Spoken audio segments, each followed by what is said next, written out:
Welcome to Truth Dojo. It's like I can do like a different welcome voice every time. I am so excited for today.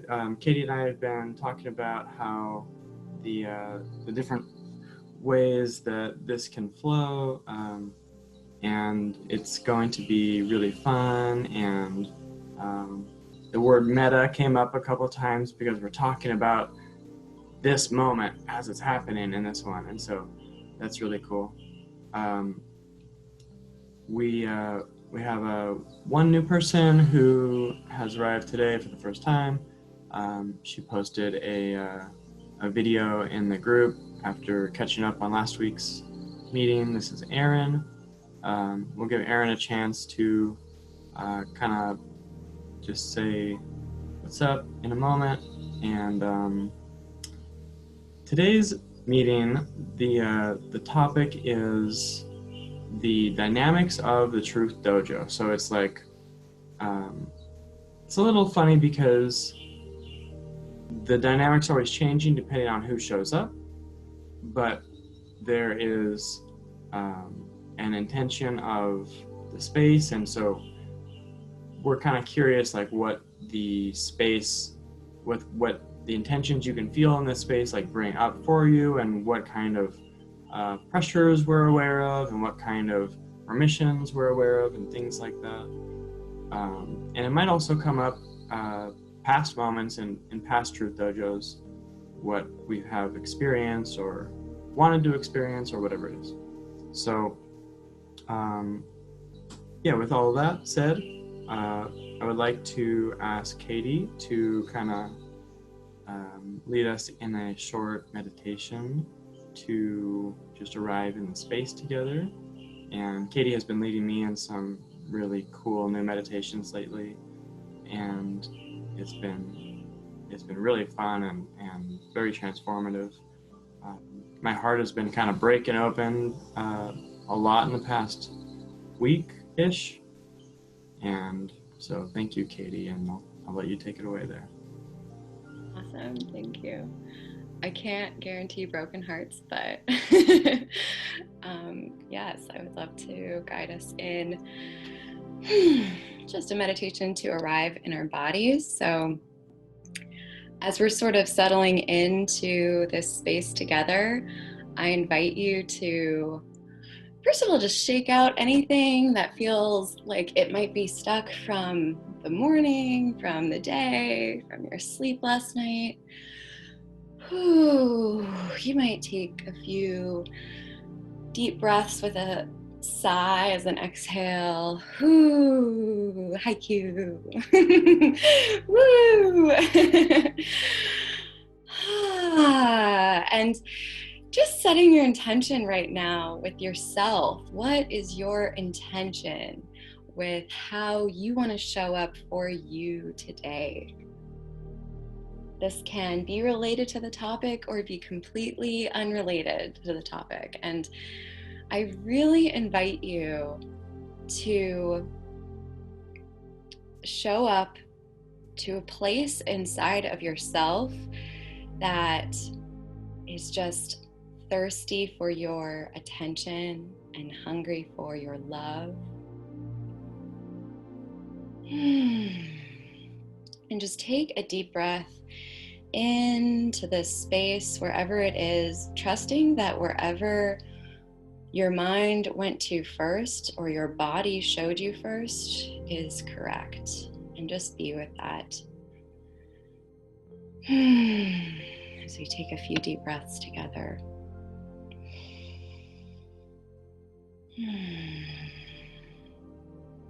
And noticing, bringing your attention to the very center of your body, right below the belly button and in the body a few inches. Just focusing on the center of your body, maybe taking a deep breath into your core and releasing it.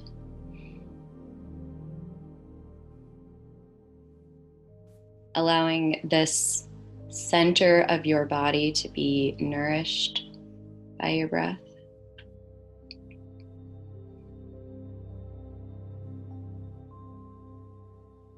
And focusing on the center, I invite you to send a cord, a grounding cord down from this point, anchoring down deep, straight into the ground,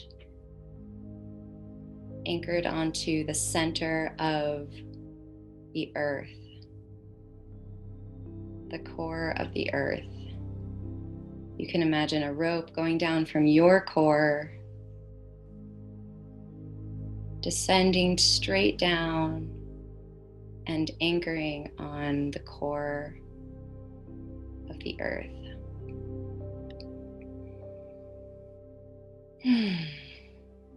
And allowing this really loving, nurturing, warm energy coming from the earth. You can imagine the core of the earth is smiling, actually. It's smiling at you as that energy travels up the cord and into you, into your body.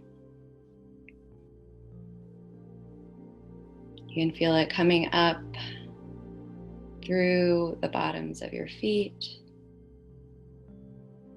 through the core of your body where you sent the cord down through. Allowing this smile from the earth to ascend upward through your solar plexus, touching the heart, filling the heart with warmth, filling the throat with this warm, grounding energy.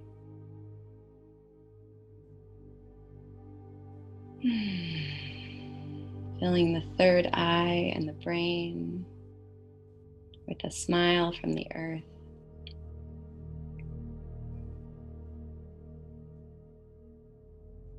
And allowing this to exit through your crown and still remain within you. That you can feel your body being simply a channel of this warm, nurturing, loving energy that is always available to us from Mother Earth.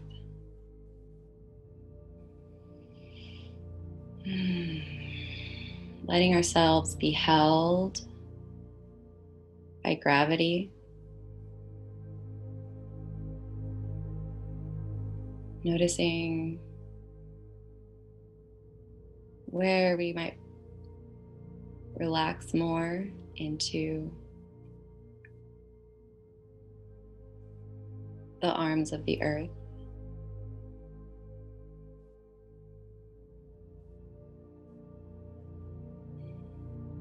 And once again, going back to your intention for yourself.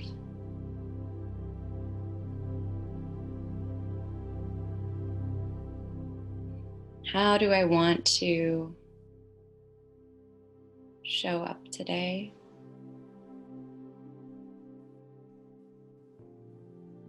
What excites me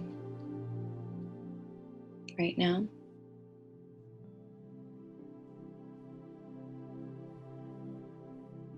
What is weighing on me right now? Where is there pressure?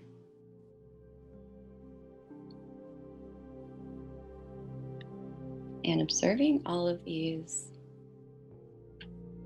feelings and sensations with neutrality. Thanking the body for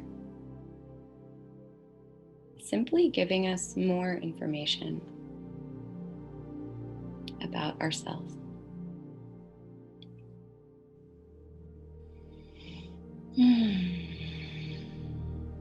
And while we're still in this space of connecting with our own bodies, and begin to think about entering the group energy, I invite you to tune into something that you might share with the group. One small thing from each of these 3 areas. First, one thing, one physical sensation that you are experiencing right now. Something small. I have pressure in my lower stomach. And then secondly, one thing that you are feeling right now. I'm feeling excitement upon the question and remembering how I feel excited being able to lead you in this meditation. I feel really honored and grateful. Those are a lot of feelings that I just shared, but that was my example. And one thought that you're having. My thought that I'm having is, I'm talking too much during this meditation. And coming back to a place of safety in the body, signaling to yourself in some way, it is safe for me to share my experience with this group. And I can trust myself to not share anything that feels unsafe.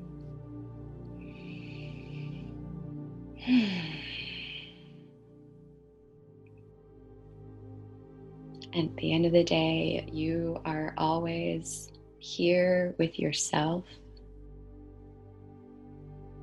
reminding the body, reminding the inner child, I am always here with you.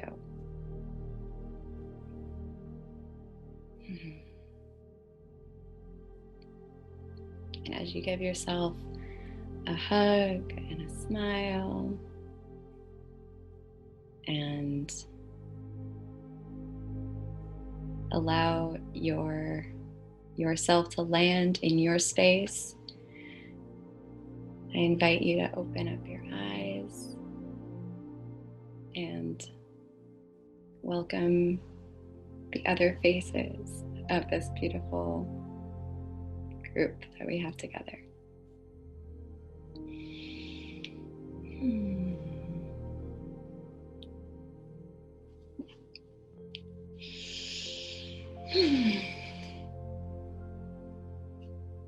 Thank you, everybody.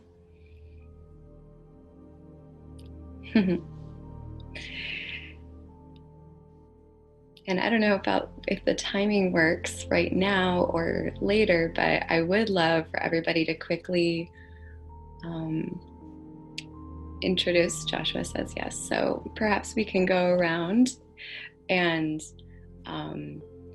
simply share one sensation, one feeling, and one thought that you're having in the moment. And they don't have to be the ones that you thought of in the meditation. They can be brand new. We're practicing today tuning into our present moment experience. So whatever way that feels most authentic and good for you to do, you can do that. And I'll call 3 names so you know when you're going to come next. So to start, we'll go Joshua, Sarah, and Aaron.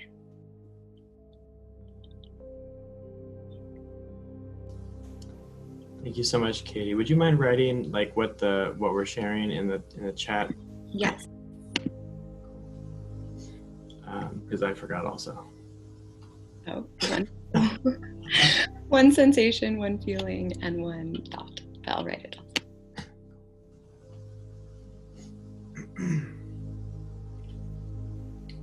I am feeling like a buzzing in my head, like the bumblebee factory, or no, the honeybee factory is kind of like coming to life.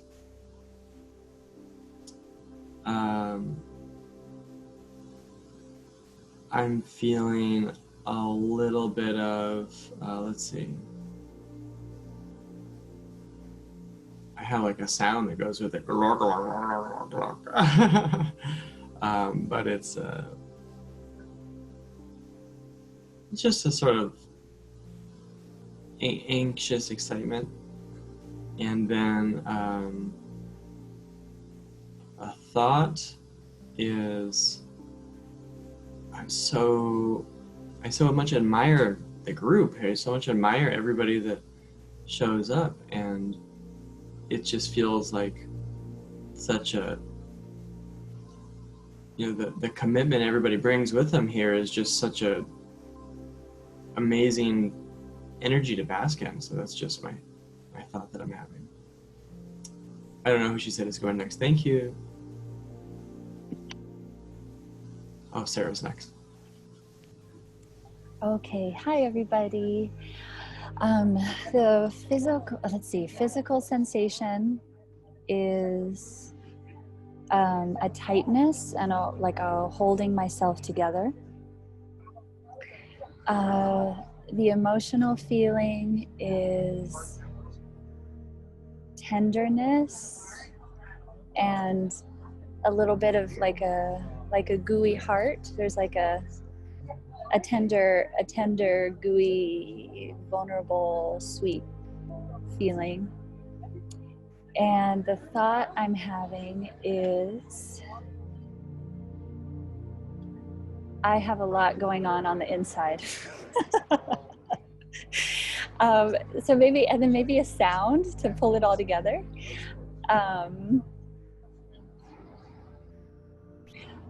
What would the sound be? Wow, wow, wow. I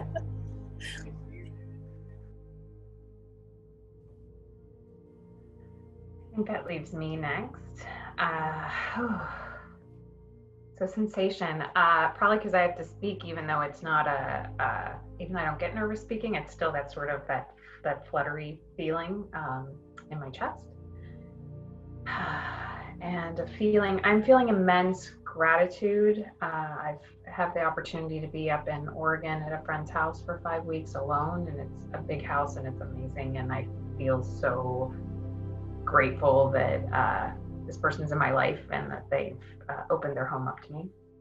And my, what is the thought? I also have a lot going on. And so I guess my thought is that just seeing this as an opportunity to be grounded and connect in with myself and with others, and just to just be for a couple hours. And I'll give a sound, which is like, yay! Amazing, thank you. Next we'll go Anarika, Lissa, and Amy.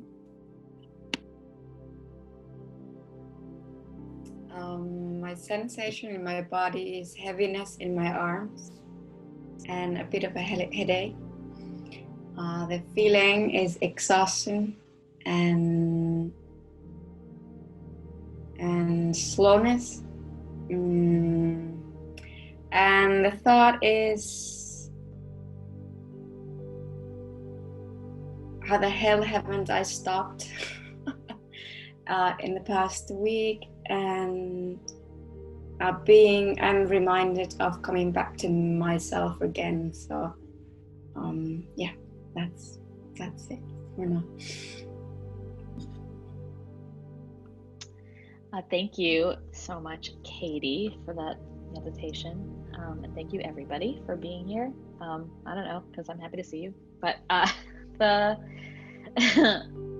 sensation in my body is like the whole basin of my pelvis. Like there's like a heaviness in my lower stomach, ovaries area, and also my lower back is aching a bit. That whole chakra is going through it. And then a feeling, it's like in the high register is like excitement, and then the low register is like dread. And they're kind of fighting for, you know, they're battling right now. And the thought that I just keep having obsessively is that I want to be a part of a collective. I want this collective, and I'm thinking about collective in so many different ways, in terms of a physical space, in terms of like an emotional space. And so I'm just like real jazzed to be here.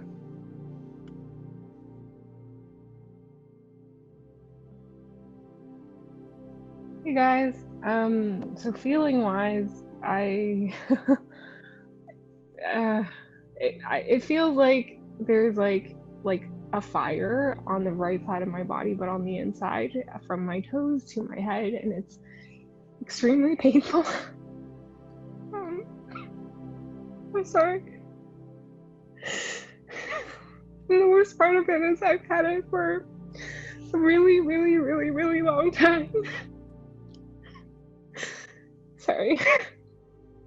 Feeling wise, like I don't want to feel this anymore, because it's just every day, and like I have to go through trying to do stuff without and like trying to like smile and like carry on my day, but like there's like a persistent, like it just burns and it hurts so bad, and I don't know what it is, and then the thought that came up to me was that like I think on a day-to-day, even like now, like earlier, actually I like to smile when other people are smiling, but I've noticed that only the other half of my face is smiling because the right side is just in too much pain all the time. I'm sorry to I wanted to actually skip, but I figured maybe this could help.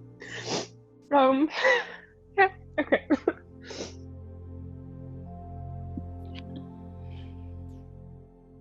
Thank you so much for sharing, Amy. Amy, I'm so sorry. That sounds like a lot. Thanks, guys. Yeah, and if everybody wants to share their love, I see so many. I don't know if you can see, everybody's doing little hearts for you, Amy. And just like, if you can breathe this in, that we all wish we could give you just a big hug, and we love you so much. And you sharing yourself with us is really bringing the group together in a way that not many things would be able to. So your intuition was right. Thank you.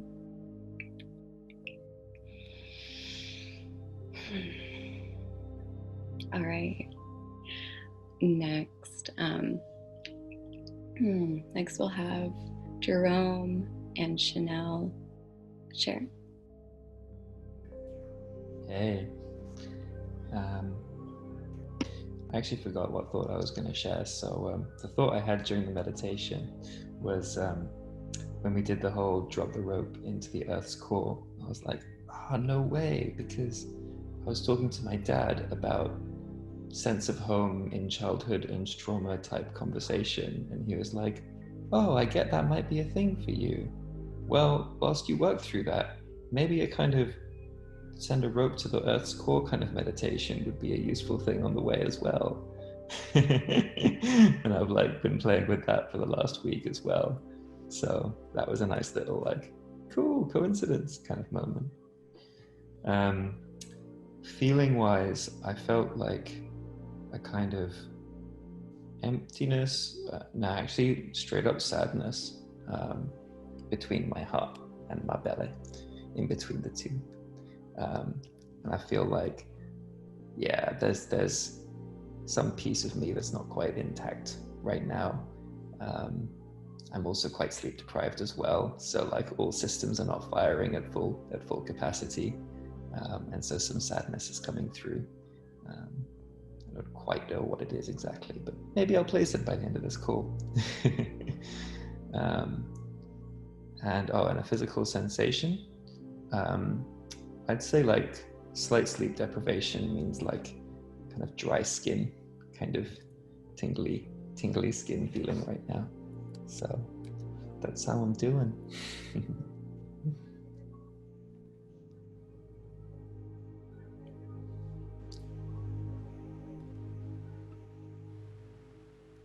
I'm feeling sweaty palms and some like pressure in my head.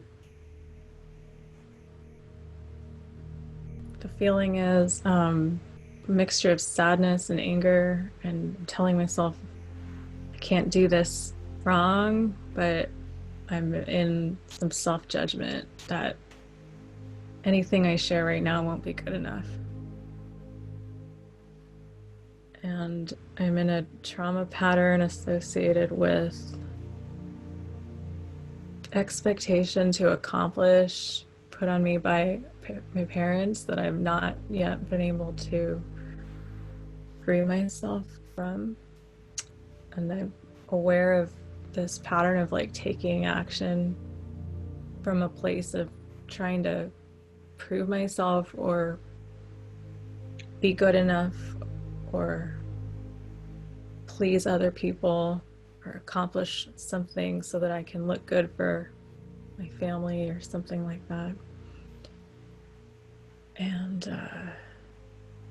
it's very limiting. It feels kind of like a trapped sensation. I feel my shoulders kind of pulling in, like in fear and closeness. And also like there's an energy of like a desire to like break free, be myself, not live that way anymore.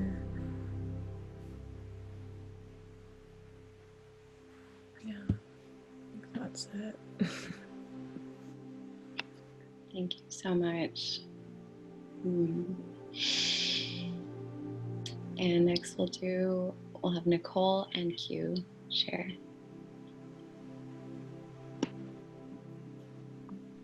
Hello.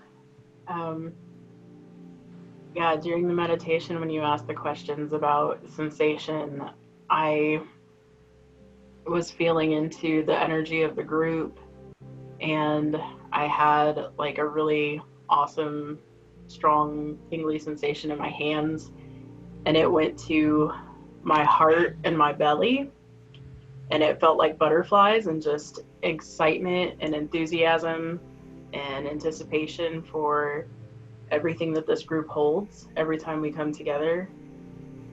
And for thought, it was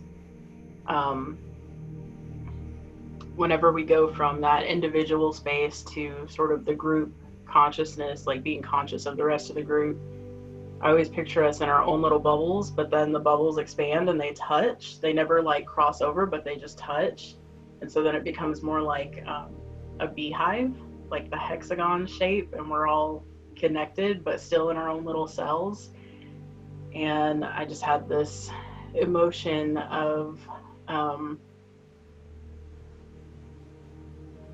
just the desire to connect, and like seeing my own wings spread and everybody else's wingtips are like touching, and we just all get to kind of like swim in that energy together, and it's really warm and inviting and loving, and just, yeah, that was all of my feelings and thoughts about today. Thank you.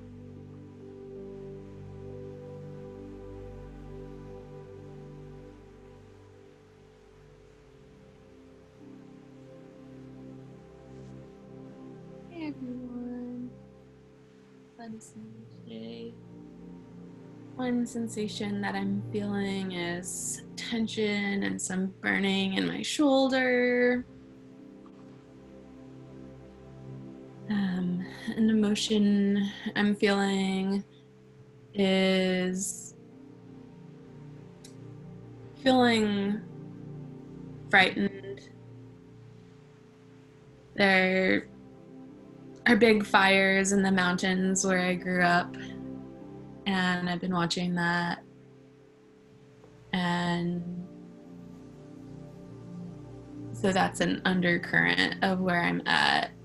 And I'm feeling other things too, but that's the one I'll say for this triad. And then a thought I'm having is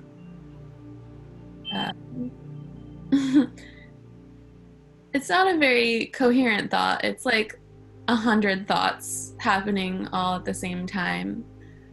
But the kind of the gist is like, am I scheduling myself correctly today? I have all these meetings, and when am I gonna tell the group that, oh, I need to leave at noon to get to this other meeting? Gotta make sure I do that, because I really want to be like respectful of the group, and leaving before the ending like feels edgy for me, and maybe this is a good opportunity to try it, and more. So I appreciate the opportunity for reflection in this clear 3-part way, because I've been running a lot from reflecting on my experience recently. Glad to be here. Thank you, loves. Thank you so much. Yeah, big hug. I feel so close to all of you. That was very edgy cute. Very fun way to say you have to leave early. And I'll go, I know I did mine during the meditation, but I'll try to do one that's present right now.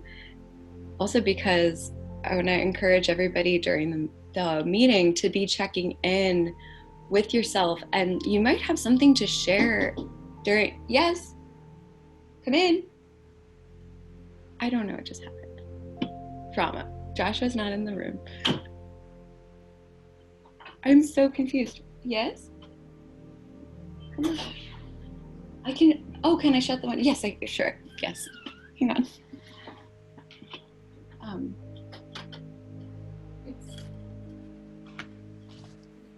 That was so weird. I mean, I feel weird because Joshua's not in here. Okay, this is great that I get to share a triad, but I feel confused about what's happening.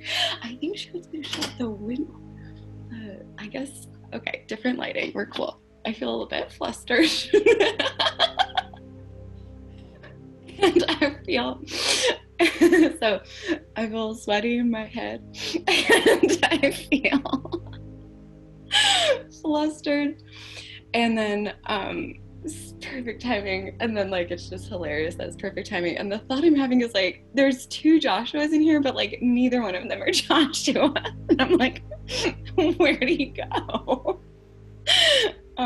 This is just hilarious to me. Thank you. I really, all right, cool. This is good. Yeah, I'm happy to kind of continue on. I guess the next part of what we're doing is just a continuation of this, really. Talking about the dynamics are really talking about this space as a space to practice being present with ourselves, with our own experience, and valuing that as much as the external experience. Recognizing that, and this carries into all of our interactions, it's just that this isn't valued traditionally by our society, or by many societies. And if you live in a society where this is valued, please give us the address, because we would all like to move there probably. So the intention of today is to really help us all feel confident in taking this way of relating to other circles in our lives. So the value that our own personal experience has is, yes, this is the Society of Truth Participation. We have so much value in simply tuning inward, bringing our focus inward while we're in relationship with the group. Hi, Joshua. So Joshua and I were just talking about this in a book that we're both reading, where noticing like how much of our attention is outward and how much is on our inner experience. And it's usually like 75% outward, like what's going on, what am I observing, where how's that person feeling, how's that person feeling. And then like maybe the other 25% is like, oh, kind of a stomach ache, it doesn't matter, what's going on out here. And our presence actually becomes more, we're able to be more available outward when we turn like 95% of our focus inward. When the predominant focus is on our own experience, and then the extra 5% can be outward, and we're way more effective and present when that happens. And I just want to mention that that's through the eyes is where a lot of that comes from. So being able to actually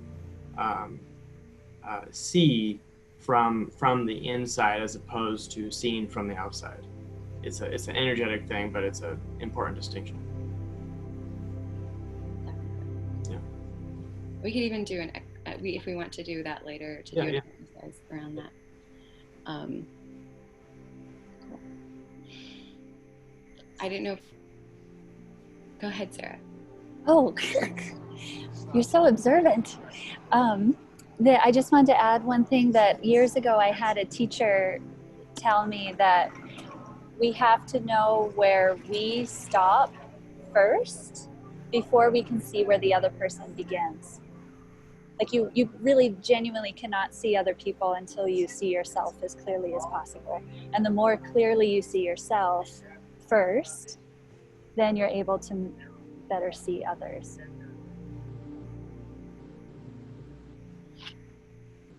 Definitely. Snaps for that. I see. I'll do them out loud. Cute. I would love to respond to that if I can, to all of this, the concept of outward versus inward, because I think that people are super varied in how inward looking or outward looking they are. And so where you say like we're 75% outward, I would say I grew up the first 25 years of my life being very internally focused. Like to my detriment, because it meant I was shutting out other people. And then when I went to acting conservatory and we would do these exercises where we would be paired off and just be looking at each other and just like completely open and deeply like listening to take in. And so that was when like my whole center of gravity shifted. So I mean, like, I think it's a pendulum, and now I feel like I'm able to both really give myself and like listen to other people, but always have like a tiny part of myself that's still talking in here. But I guess I just wanted to say it's interesting to know that other people are the complete opposite way, because for me, I had to self-adjust and balance in the other direction. Does that make sense? Anybody? Can I say something about that? So that's a really important distinction. I want to say that energetically we're a little bit off track here, so we're gonna kind of wrap it up in a moment. But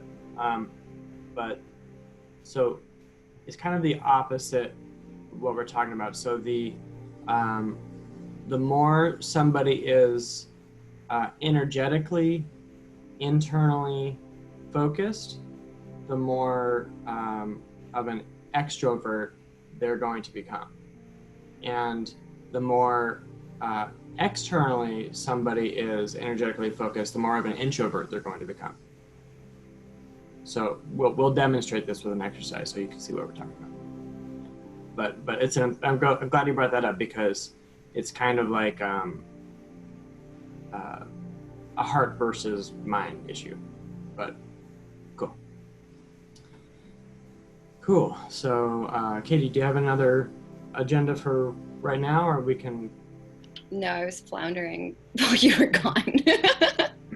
All right, cool. So I just wanted to say, Katie and I were playing with this app last night. It's this crazy app that does like you can add, on like Facebook Messenger, you can have those crazy faces and stuff, and you can have a mask on, and it can be like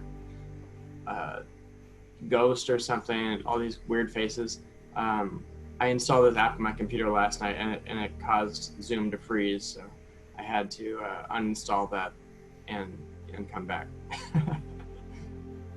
Yeah. So I was trying to get some comedy in here, but it ended up not really working out. But it's still comedy. It is what it is.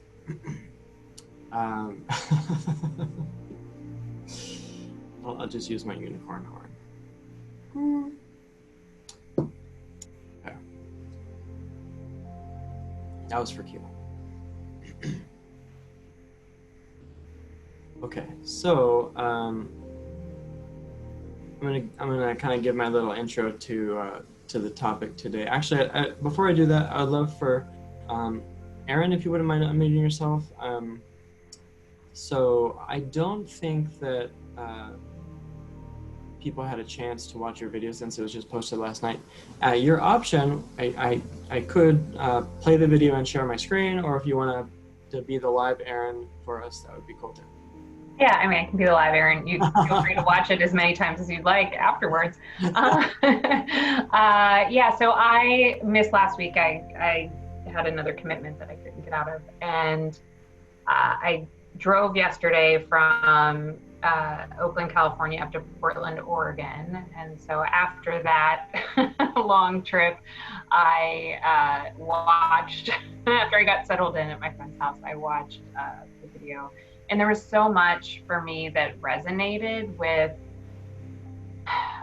like just the discussion last week. There's the reason why I'm up here is that I've been married for 15 years and we are at sort of a crossroads in our relationship, and had a very open conversation a couple weeks ago about whether or not this is actually working for either one of us. We've been roommates for several years.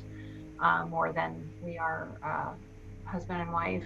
And so there's so much last week that came up or similar to that, related to, and I may be just projecting at this point, for me, of like being with someone but still feeling lonely. And I had taken some notes yesterday.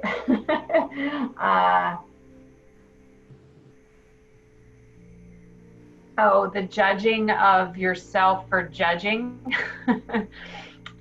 So there was that of like getting into this, like, I'm judging myself because I'm having a judgmental thought about somebody else, and I feel like I shouldn't have this judgmental thought. So therefore now I'm judging myself about this judgment, which is more judgment. Oh, it's a vicious circle. So there was that. So yeah, just that is what, this was sort of divine timing. Usla, who was in here last week, had introduced me to Joshua, and then I got into this, and I thought this is honestly divine timing of this coming up, this topic in particular coming up. And then also with me having this space for 5 weeks to just seek clarity and be in myself for that time frame. So that's all I have. Beautiful, thank you. That's awesome.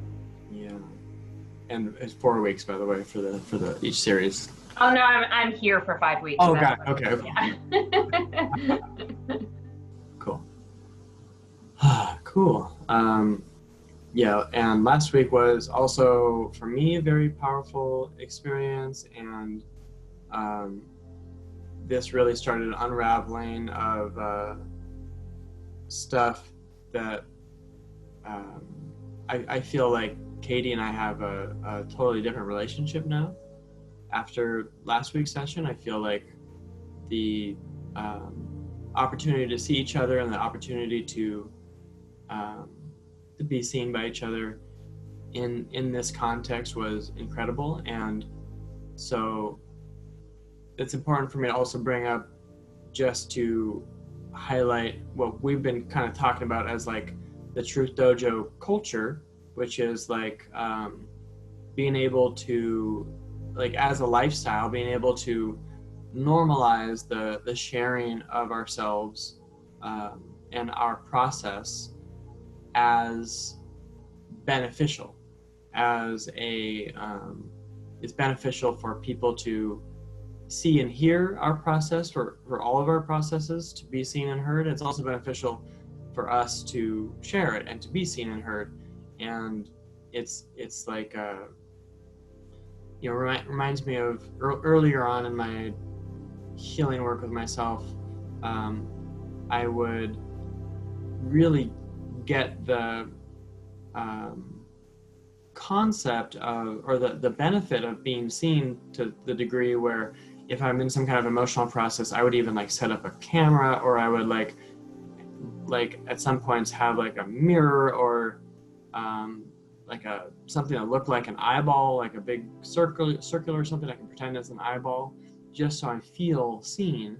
Maybe I'm seen by God, by the big eyeball or whatever, just so I feel seen in my process, because what that does is it activates the inner adult. It activates the inner awareness, so that we use this word meta. It creates that meta sense of me seeing me. And so where we have, you could call them undeveloped aspects of our energy field, undeveloped aspects of our psyche, those are like the little zones where we don't have awareness, where we don't have insight. And so it's literally insight. So it's inward sight.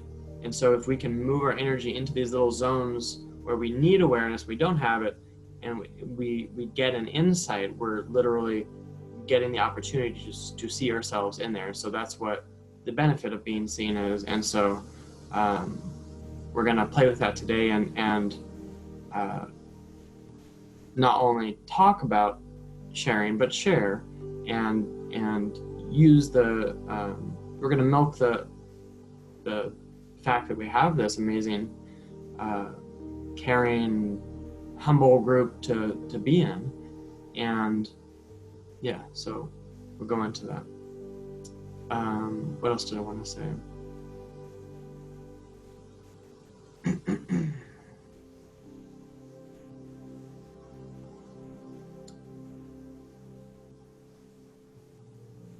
So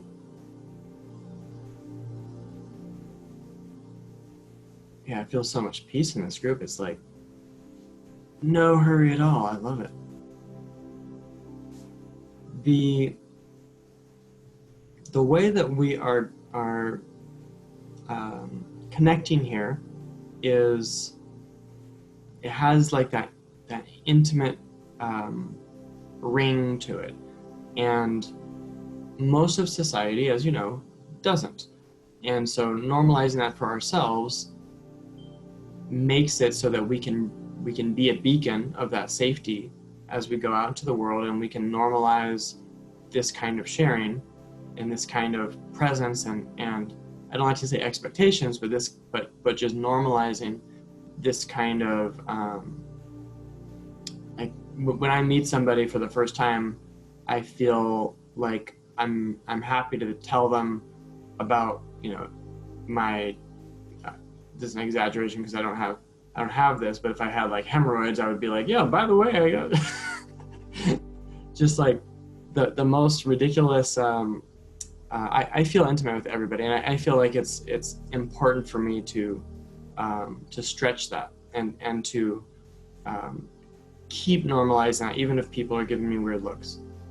And so this is sort of like, that's why this is the dojo. Like it's the martial arts practice space, but the internal martial arts is the art of truth, right? The art of sharing ourselves. And oh, there you go, from Lissa, the practice of being completely naked with each other. Exactly. And what's really cool about that word in particular, naked with each other, is like very often intimacy is associated with sexuality, and it can be very confusing when moving in closer with people can have sort of a connotation of like, am I supposed to, is this becoming romantic or something? And it doesn't have to necessarily have that connotation.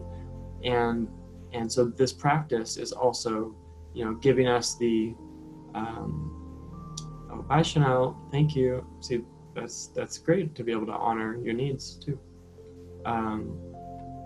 The practice of being able to dive in deep is going to I kind of lost my train of thought, but I think y'all get what I'm saying. So I want to start with kind of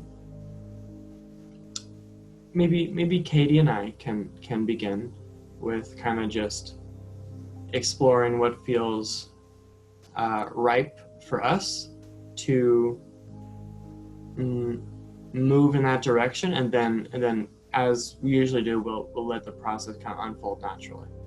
But yeah, Katie, do you want to unmute yourself? Sure. Hi. Hi. Oops.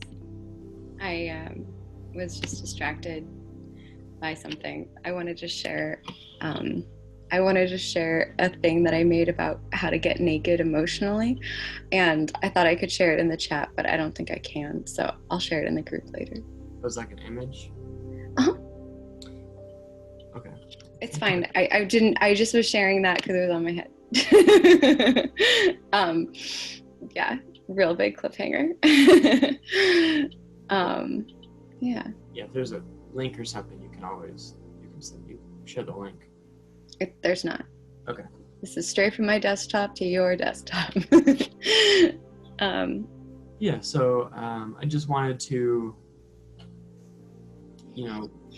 be the permission of what's coming up for us at this time. If you have anything specifically for you.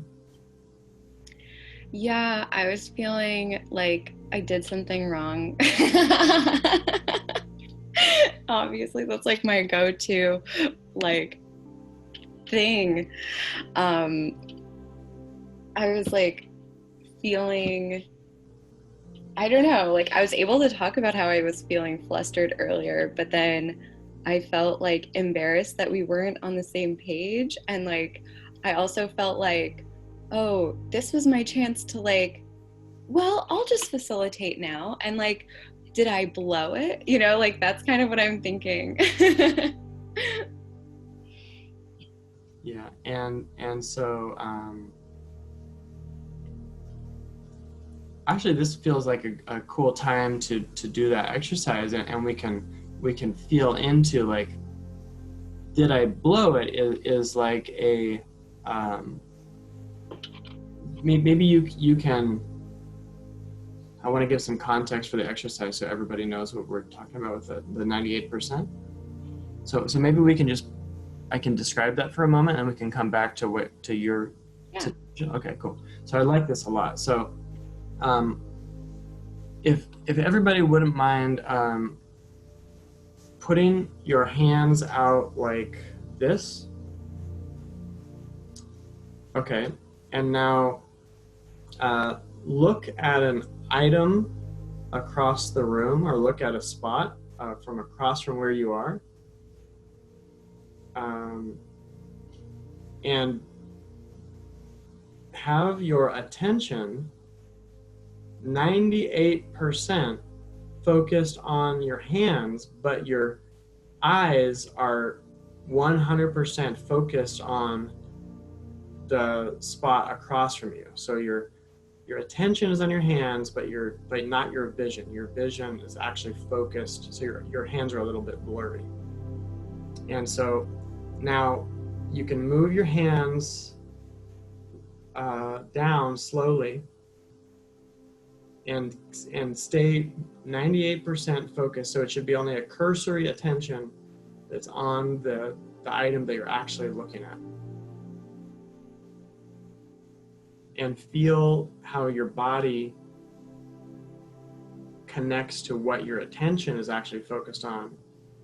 And feel if you might be challenged by this exercise too, if it might be difficult to keep 98% of your actual attention on the hands, and you can move them back up.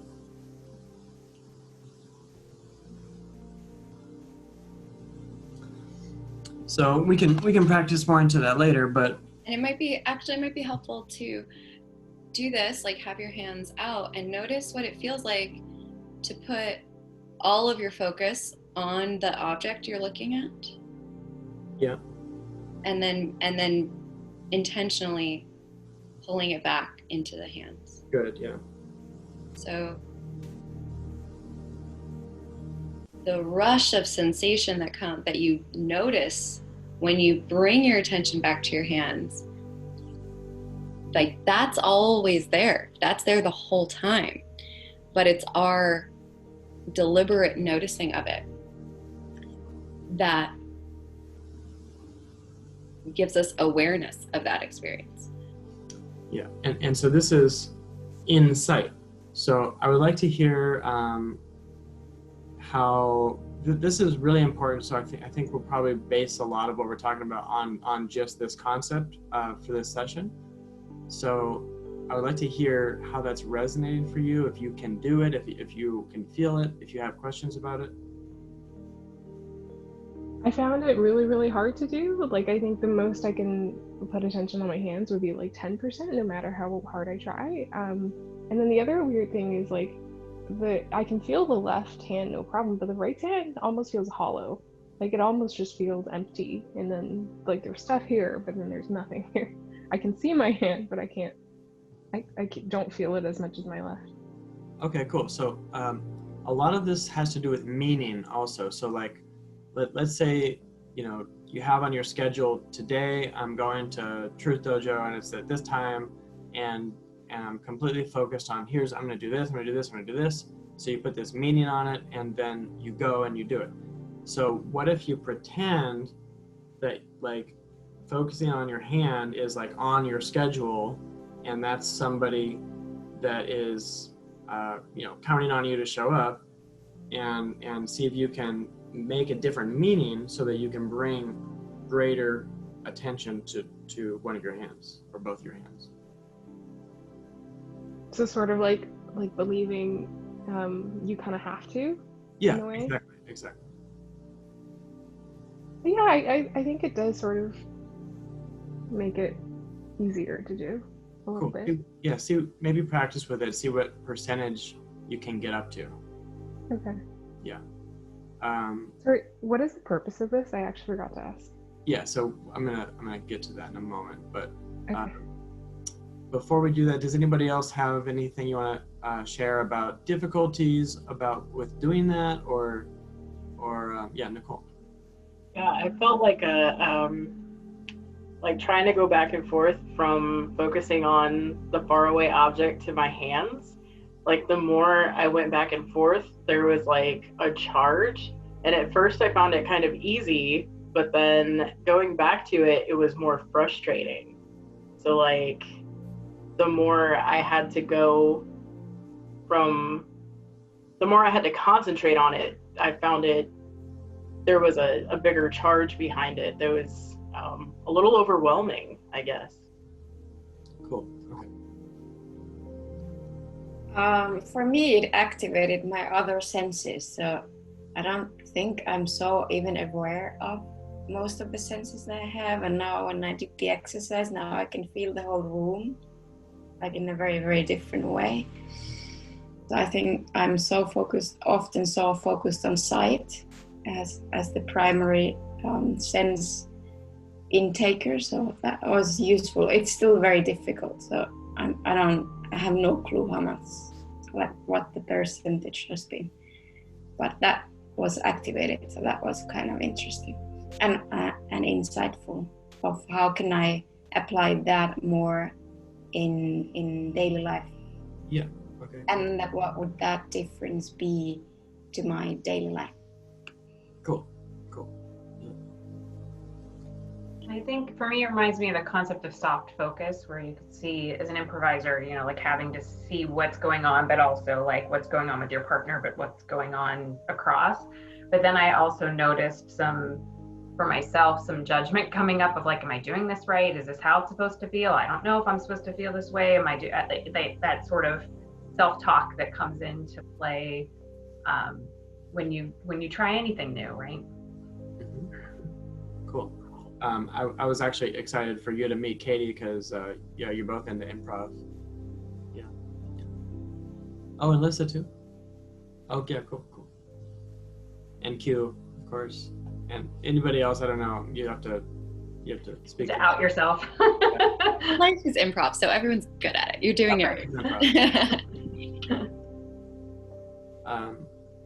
Anybody else have something they want to share about the exercise, Sarah? I just want to add really quick, it's kind of fun. I realized, so it was really, really easy for me. It's something I've been practicing a long time. And I think it just comes with practice. Like maybe there's some of us that can do it naturally, but I think it really is something that you can just practice. But I was tickled because I realized doing this exercise, I realized like, oh, that's why I always have my eyes closed. And my friends and family members and coworkers, also everybody, they always make fun of me because mostly when I'm in conversation with other people, I have this tendency to close my eyes.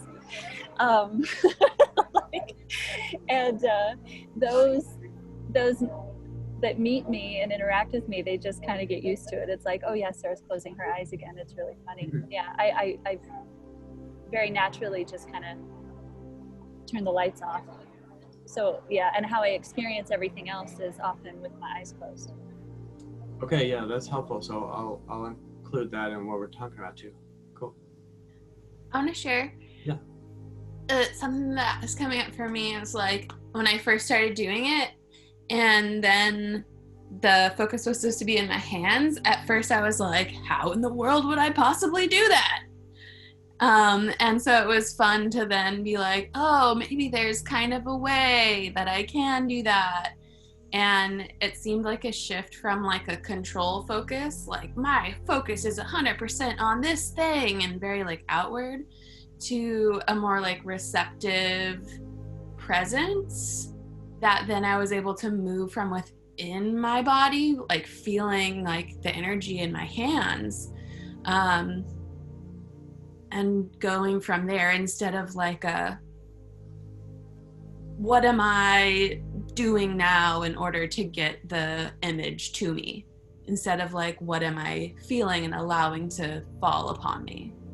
Yeah, so kind of like thinking about it versus the feeling experience. Yeah, that was part of it for sure. Okay, cool. Thank you, yeah. Listen. Can I say something quickly? Sorry, I feel like I have a lot to say today and I'm very self-conscious about it, but I'm very glad for it, especially because we have a small group. It's like, it's exciting. Yeah. I don't want to take improviser wise, I don't want to take up too much focus, but I love this exercise and it reminds me of thank you Katie. It reminds me of when I first started reading Eckhart Tolle. I think I read A New Earth before I read The Power of Now, but there's an exercise where he in order to cultivate presence, to put your focus into your hands and just like feel them, try to feel sensations there. And so I remembered when I did it then and doing it here now, it feels like almost giving like my insides a little bit of a hug, because it's like, oh, I craved that attention. I wanted that little bit of attention, you know, just to always have like a little of my own hand on my own heart, kind of. Does that make any sense? Yeah, exactly. So before I go into it further, does anybody else want to say something about what we have just done? Okay, cool. So, and just, I think everybody totally got this, but just in case it wasn't clear, we're not talking about like vision focus, like farsighted, nearsighted. We're talking about attention plus a fixed vision focus. So it's it's our attention that's shifting, not our vision focus. So everybody got that? Did anybody? If you didn't get that, could you raise your hand so we could? Okay, cool. So with this exercise, the more I am able to put my attention on my hands, the closer my energy is to me. right? I'm able to collect my own life force energy. My aura is pulled in closer to me. If I have what you could call energy leaks, if my energy is not able to be in that space, then I have part of my aura that is habitually going out, right? And so if I have a part of my aura that is habitually going out, I am going to be naturally more scared because I don't understand what is happening as much. So I'm going to be naturally more in fight or flight state. And, everybody has this to some degree. Everybody has their own things. That's why we're all here, to be able to cultivate this practice. So, no shame in the game. This is all what this is for. And like Amy asked, the benefit of being able to cultivate this is we are accumulating power, right? And so this is power. So the more we are practiced in being able to pull our energy up and into us, the more we are practiced at being simply a powerful person, and being able to allow that our attention, without even thinking about it, without even intending it consciously, like Katie can give you more about unconscious intention and conscious intentions later if she wants to, but the more that this becomes like our way of being, we are, you could say, spiritually maturing, right? We are getting more accustomed to that. So I want to bring in what Sarah mentioned, which is like closing of the eyes. So you might notice some people are more introverted when maybe you're an introvert when your eyes are open, maybe you're an extrovert when your eyes are closed, So when I have energy going, when I have that attention going to the outside habitually, and I'm going to be more scared, I'm going to naturally be more introverted. And so I'm going to be more focused on myself. I'm going to be more thinking about myself and my safety and my self-preservation. If I have all of my power collected close to me, and I know where my energy is going, and I feel, and that's the key, is if I know where my energy is going, I can trust myself, right? So if I know what my energy is doing, I can trust my responses, and I can trust my perception. And so I'm going to feel more powerful, and I'm going to be naturally more extroverted, because I am going to want to use that power in the world and go and do stuff with it. So and again, like, I've been, you could say, on this path from introvert to extroversion, my whole life. So I know this very well. In less like energy oriented communities, they might even call this like omnivert, right? You can move between yourself and others with ease. So whether you call this what we're going for here, omnivert or extroversion, the ability to embody extroversion, doesn't really matter to me, because this isn't really about psychology. This is about the foundation of what creates the psychology. So before I move on with that stuff, does anybody have any questions or thoughts about that, so it's a open conversation here. Amy. Thanks for sharing that. It makes a lot of sense. I definitely now think if there's like a concept of energy leak, I probably have some form of it. And my question is two-part. One is like, if you do have an energy leak, then I'm thinking of, like a cup and there's like a hole in it or something. How do you fix it? Is it possible to fix it? And then the other part is, I feel like I am an extrovert most of the times with my friends, but I also don't think I hold a lot of my energy. Like I do feel very fight or flight a lot of times. And I wonder like how that fits in with like the idea that if you're an introvert, you actually like have less power, et cetera, et cetera. Or maybe I'm not understanding it. Cool. So I was still kind of stuck on the first question. Could you say the second question again? The second one is just like, in my personal experience, I think I'm an extrovert, but I don't feel like I have like the power that you mentioned, like, because you mentioned if you can hold your own like very well, then it's easier to be an extrovert. So I'm just wondering like, okay, got it. Yeah. And this is interesting because let's see how I have to like slice and dice this into language here. So let's say, because of everybody's upbringing, we have a certain amount of power that we are habitually, I don't want to say habitually, but just normalized. Here's the amount of power that I have a threshold of feeling comfortable having access to. And when we get to that threshold, usually people will self-sabotage to offload that power. So this is what we call the upper limit, right? So and this happens very often when we receive love, and we upper limit on the amount of love we're allowed to receive, we will usually self-sabotage in some way. And so our whole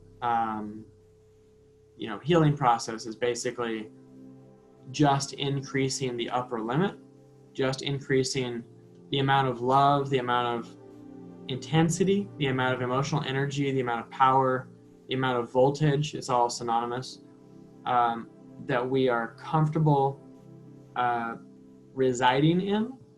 Increasing that upper limit is increasing our power. So what you're speaking to is like, if you have X amount of power that you're comfortable being inside of, you're going to use that power for your extroversion. And then if you increase that upper limit, then your social world will also increase. Does that make sense? So you become more and more and more extroverted as you increase that power. So that might mean my circle of friends are the people in my building, and then I increase my power. The circle of friends are people I met online, then I increase that power. Now I'm speaking on public stages, and I increase that power. Now I am the president of this country. I don't know. So it's like, as we our risk taking, our social risk taking increases as our power increases. And so that is a really good measure of extroversion, is how much risk taking is somebody willing to embark on. And so somebody who is an introvert or identifies as an introvert, nobody is one thing, but somebody who has an introversion experience is going to look at an extrovert and be like, oh, you're really brave for doing whatever.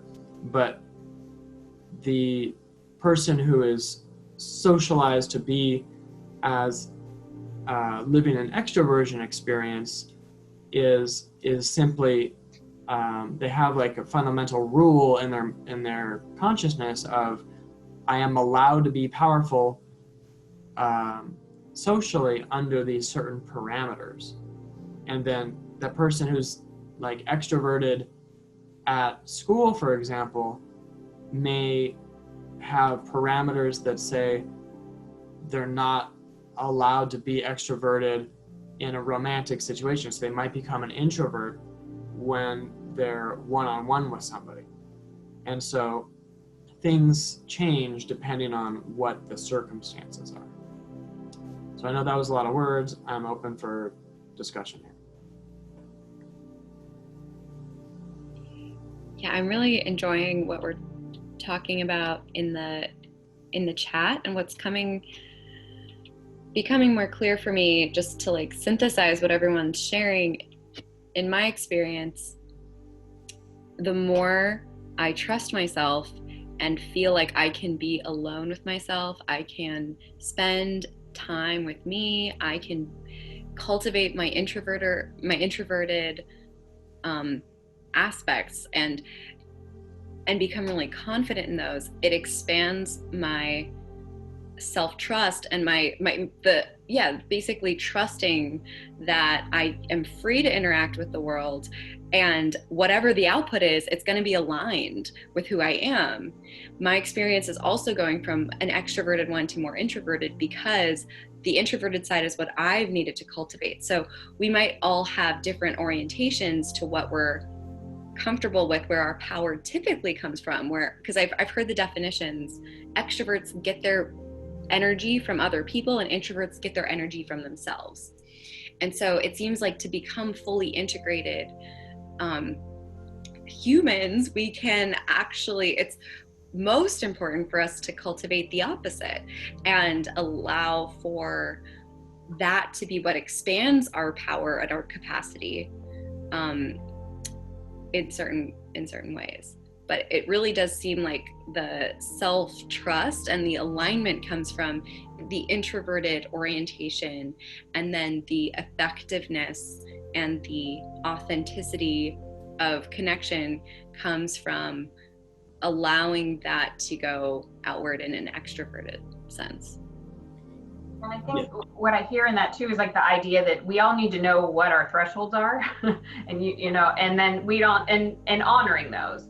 And being able to say like, hey, I turned down, and like maybe you said you were going to go to do something, so on the extroverted side, right? Like I'm going to go to this party or whatever. But then the day of, like energetically, you check in with yourself and you're like, that's not what I need right now. And feeling okay to say, hey, I can't go to this thing because, and not ever, if that's something I've been working on too, of like not making up an excuse, like I have a migraine, so like it's socially acceptable to not like to turn down this engagement. Just being like, I don't feel like being around other people right now.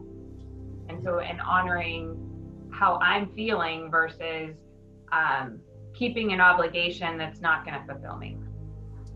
That's a really good point, Erin. I think there's a lot of people, myself included, who are extroverted, who like you mentioned, don't actually know or don't actually honor their own boundaries. So as a result, they are exhausted by the end of the day. Because they think it's only socially acceptable for them to continue being extroverted, but then they forget that they're depleted. I have always said to myself that I thought that most extroverts are just people who forget to save their energy. But I think at the same time, like Joshua mentioned earlier, there are people who just naturally are able to have a higher upper threshold and have more energy and are able to sustain being extroverts without being depleted. It's good to know. And I'm loving this. I want to really emphasize that I really don't, this is just my perspective, so I'm not trying to push this onto you, but if we label ourselves as something, then it's a, like Lissa wrote in here, it's another binary, right? It's like I am this or I am this, creates a limited understanding of who we are. So what I want to emphasize is we are always in some kind of process, right? So that process can be that we are gathering energy or we are sharing energy. right? And so and there are other ways to position that, but it's not me who is an introvert, I am just gathering energy. Or it's not me who is an extrovert, I am just sharing energy, right? And so it's like a way, I'll give you an analogy. It's almost like, I should probably think of the analogy before I say that. It's like if I have a group of people around me and I feel obligated to say something to them, it doesn't make me in a process where I want to say something to them. If I have a socialization of I am an extrovert and then I start speaking to them out of obligation, then I'm actually in an introverted process, and so I'm betraying that process by trying to be something in a different process that I'm not in. Does that kind of make sense? And then if I think that I should be, let's say I think I'm getting old and I should be in a relationship or something and blah, blah, blah, and then I try to force having a romantic relationship and I'm not in that process, then that is also a self-betrayal, and then I will, so self-sabotage is a really important piece of the introversion, extroversion, upper limiting process. I also wanted to address one thing that Amy asked about, if I have an energy leak, how do I fix that issue? So again, if the energy leak is happening, it's because a part of us believes that we want that, right? And so we have a sense like I'm getting something from it. I'm getting a sense of perceived safety from giving a part of myself away habitually. And so we have to get our adult mind into alignment with that childhood sensibility. What that means is, let's say, I don't want to show up in this way for these people, but I feel like I have to. That's the child sensibility. And then the adult mind has to meld itself into why does the child think this? What is the motive?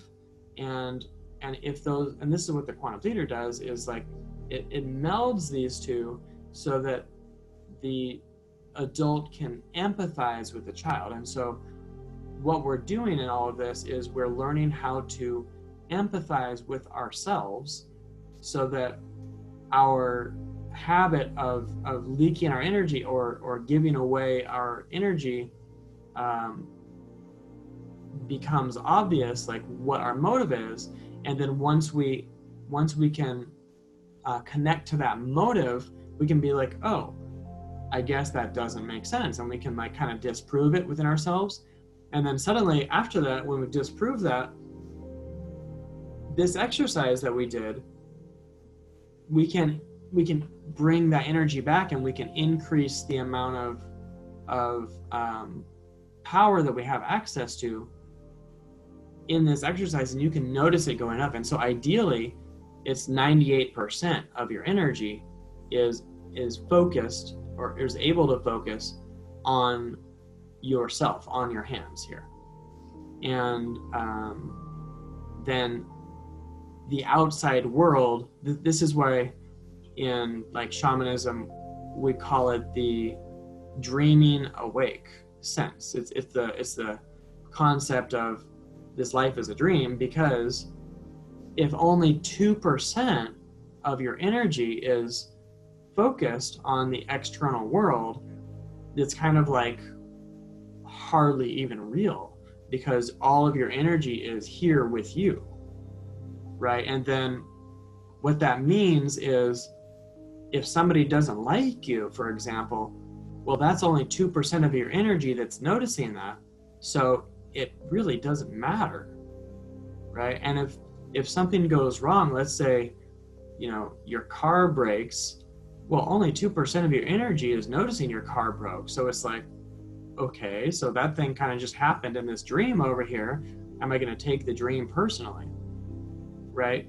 And so when we take things personally, it's because our childhood socialized mind is attached to a certain outcome, and we are hypnotized into believing that it means something about me, but I'm not going to believe it means something about me if only 2% of my energy even cares that it's happening on the external world.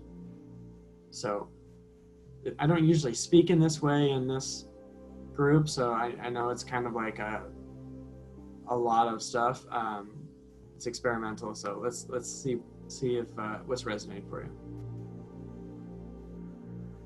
Yeah, but actually kind of in my own sort of experience that I had wanted to share anyways, it kind of leads into that in the context of being in the Truth Dojo or in true participation with you all. Several weeks ago, I was having an issue with being more extroverted here in the group and like finding when to interject what was coming up for me and, kind of finding a way to make space for myself. And that was really frustrating. And then I noticed that hasn't really been an issue in a while. And last week, when we had so many people here in the dojo with us, that's normally when I would have felt overwhelmed, and I didn't. But I do notice that last week, I had several points of resonance where I could have jumped in, where things came up for me, and I was very introverted. My focus was external. My focus was on the group, and I was watching the flow of the energy, and I was watching it go kind of from person to person with, like I notice how maybe one group of people, when the group gets that big overall, you'll have one section of the group that's riding one wave, and that wave kind of takes over. And I sit back and I kind of watch that go on. And then it gets to a point where what resonated for me is like way back here off in left field and is not, present anymore. And so it's like, well, I don't want to bring it up now and change the direction because there's a lot of other people still riding this wave. And this week I'm much more like internally focused. So in that extroverted sort of way where I want to express, it's like what's coming up for me is, no, I think I'd rather interrupt the current. Like, instead of waiting for a fork, I want to be the fork. Or maybe I want to be the boulder that plops down in the river and changes the direction, And so, yeah, like being Boulder. Being more focused on like what's going on for me. And there's, also that when you're focused on the external, it's like on the one side, there's this feeling of guilt, like, oh, if I change the flow for somebody else, then they might not get what they need. And then if what I say doesn't resonate and it just kind of, everybody just kind of nods politely, but it doesn't make impact, then that's like a form of rejection on top of the guilt, So you like think about how it's going to affect the outside more than the inside, where this week, in seeing that in hindsight, it's like, no, whatever comes up, like that's what's meant to come up, and it's going to land where it's meant to, and like trusting yourself and trusting that. So even if you change the direction, that's probably what was supposed to happen, and somebody else needed you to do that. So like not being afraid to speak up and change the direction because there's probably somebody else feeling that same charge, you know? So yeah, I just wanted to, that was a reflection that I had been having ever since I read the email this morning when I woke up, actually. So yeah, just like the whole internal focus versus external focus was like, for me, like I said last week, I was focused on the group, and this week I was focused on, hey, what's going on with me, you know? Yeah, exactly. So we can. I love that too, because I made that connection earlier already, that what I've been doing in the group is a lot of thinking, and it gets me very, very overwhelmed. My head is like going like, I don't know how, like there's so much blood running in my head. And then realizing today that instead of going so much into the thinking, what if I could just feel? I would be so much more in ease, and I wouldn't get so overwhelmed, and I wouldn't get so panicked, and I wouldn't get so tense, and so that's a big revelation to connect it to what you, Nicole, are saying, that's what happens to me in groups. That's a brilliant thing. Yeah, it's like I'm having popcorn moments when we're talking about this, and then a lot of it resonates. If I look at my my life, I've paid so much attention to how other people are feeling. I've had a lot of focus on that, and then I've lost myself in there, and then I felt very powerless in the end, and that's how I lived most of my life, like not having the power in or not trusting what I have inside, and then living so much out of what then, if other people like me or if they don't like me, and if I say something, is it right or is it wrong, or and recently I've gotten I've got the taste of it. I don't know what's out there, because if this inner power and this intensity can just grow, I don't know what I can do with that in the future. But what happened to me last week, for instance, was that I was calling people, like we're doing a big sales thing at work, and nobody really wanted to do that job, and I just told everyone, okay, I'll do it. I mean, I don't mind giving it a try, and let's see what happens. And there I am calling, and people go like, Anarika, what are you doing? Like, you're so good at it, and you're just flowing with it. And I think now that we're talking about it, it's really about this. It's really about like being so intimate with myself, and really finding such a level of self-love, that there is a lot of freedom what I can do out in the world, and then going out there and trying things. And when I get scared, I know that's where the intensity is getting too much. But if I never try something out of my comfort zone, I don't know where the limit is, or I don't know.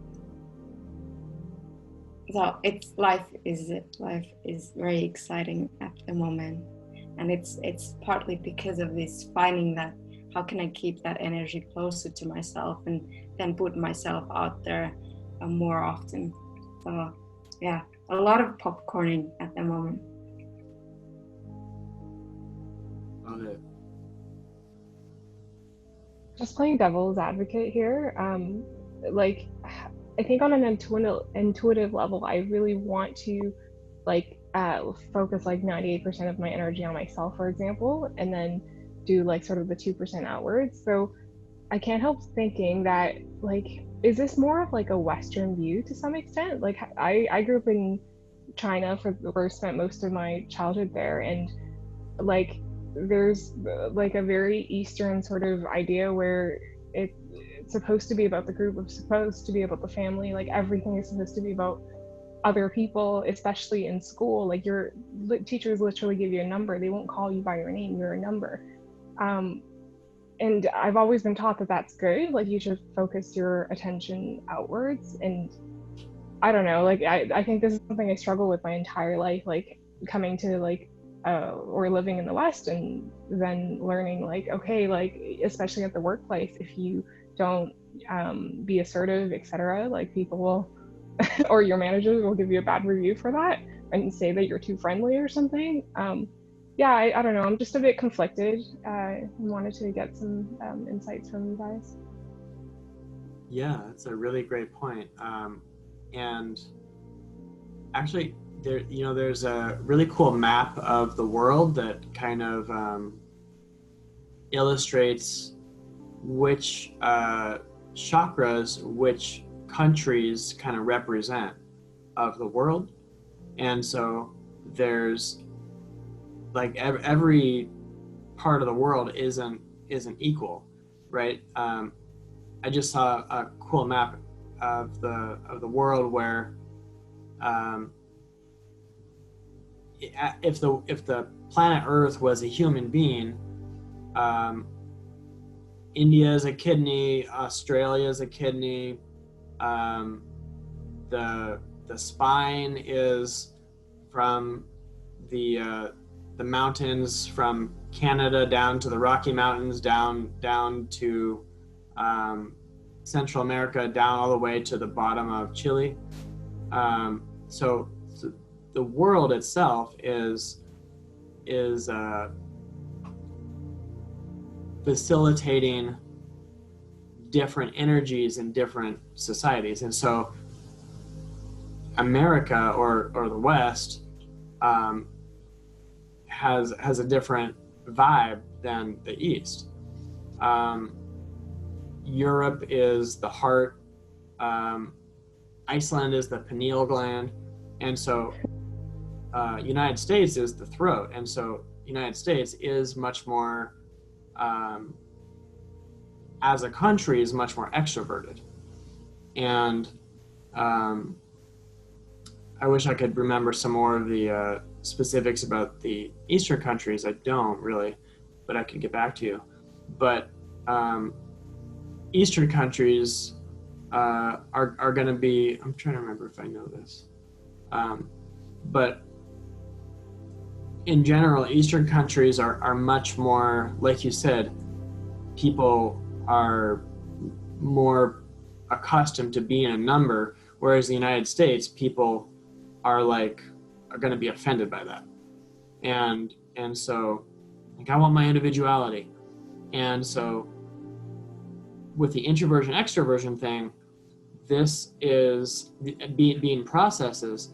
This is still true on an individual level, no matter which country someone is in.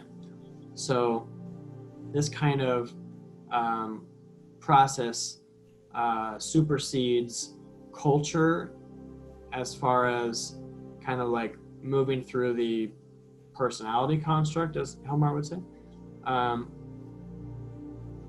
If I am, if I grew up in America, then my my personality construct is going to be more geared toward encouraging me to be an individual and to be an extrovert.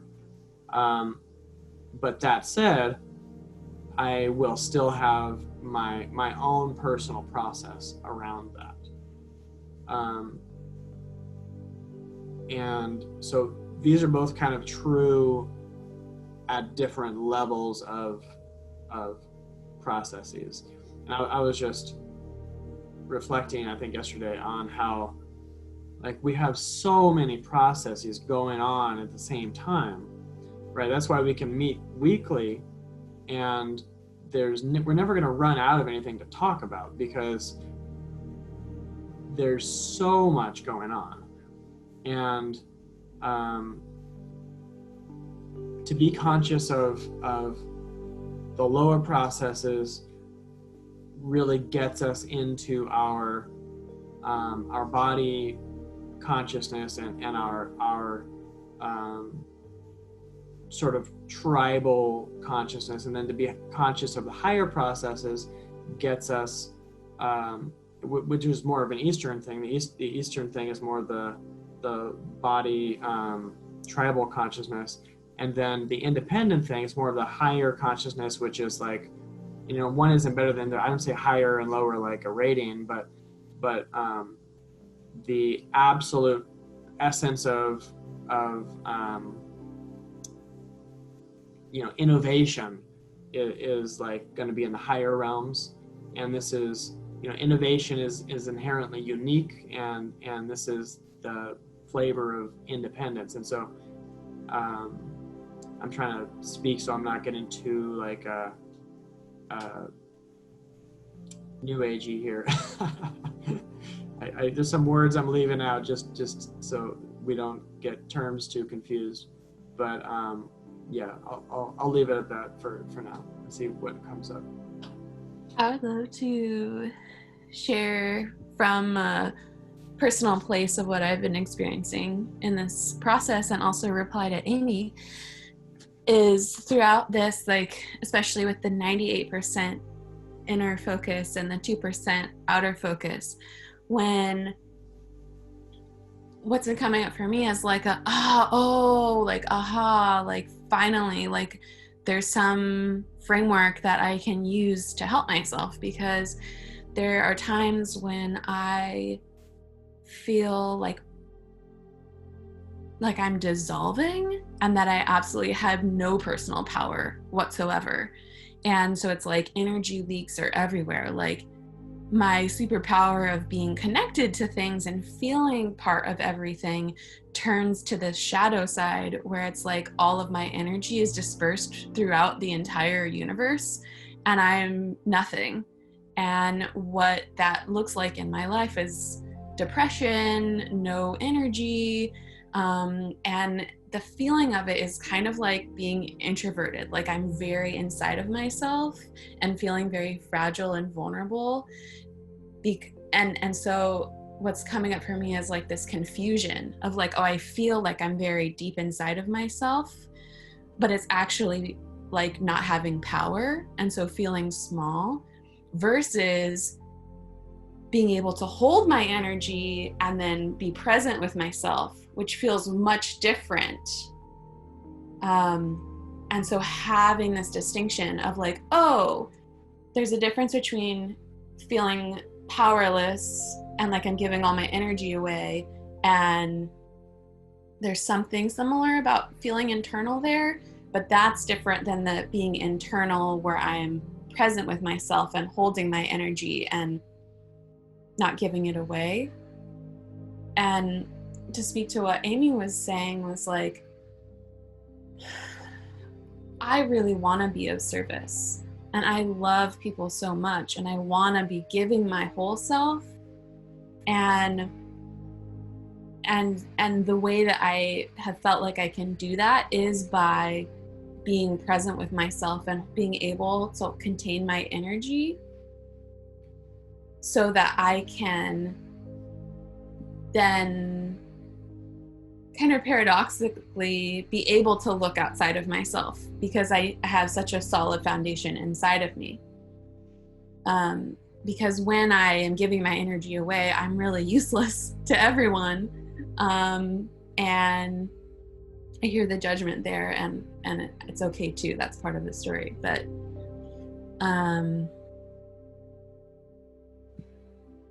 yeah, it just feels, I feel really grateful for being like, what percentage of my energy is out there in the universe, and what percentage is like here with me.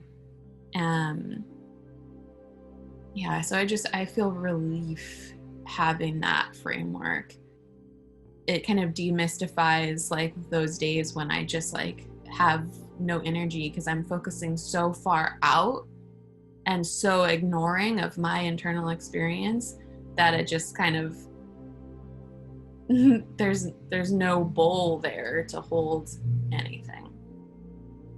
And that's where it connects for me with being in community, like the inner work that I need to do so that I can be differentiated and be an individual that then can bring my uniqueness, rather than being like, oh wow, like looking outward, what do I need to be for other people? Because then it's just like a hall of mirrors and reflection instead of the crystal of who I am and what I'm able to bring through that lens of containment.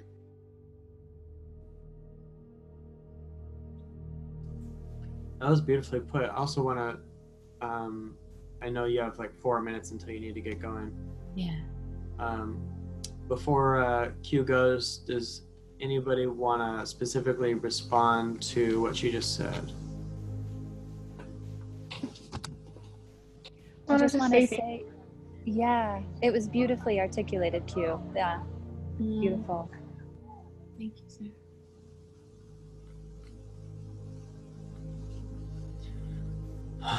Yeah. Can I hear what Amy was going to say too? I said the same thing. I was like, just wanted to say thank you. I resonate a lot with that, and especially the way you explained it. Like, sometimes I feel like a floating piece of consciousness, and at the end of the day, it's just I'm not like willing myself to be like hold whatever energy I need to hold, because it feels uncomfortable. Because if it's new, then it's going to feel sort of like earth-shattering. But yeah, thanks for putting it in those words, because it really helps you create like a mental construct of what it means.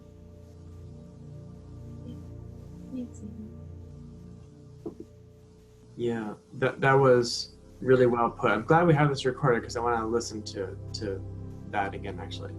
I think one of the things, so Q, I'm going to maybe go into this again. Feel free to interrupt me if you want to say goodbye or whatever you want to do, okay? So I think, I'm just wrapping my mind around this. I think a lot of people get our energy and our thinking confused, right? And so when someone is talking about like me, it can be like we can think that we are something that we are not.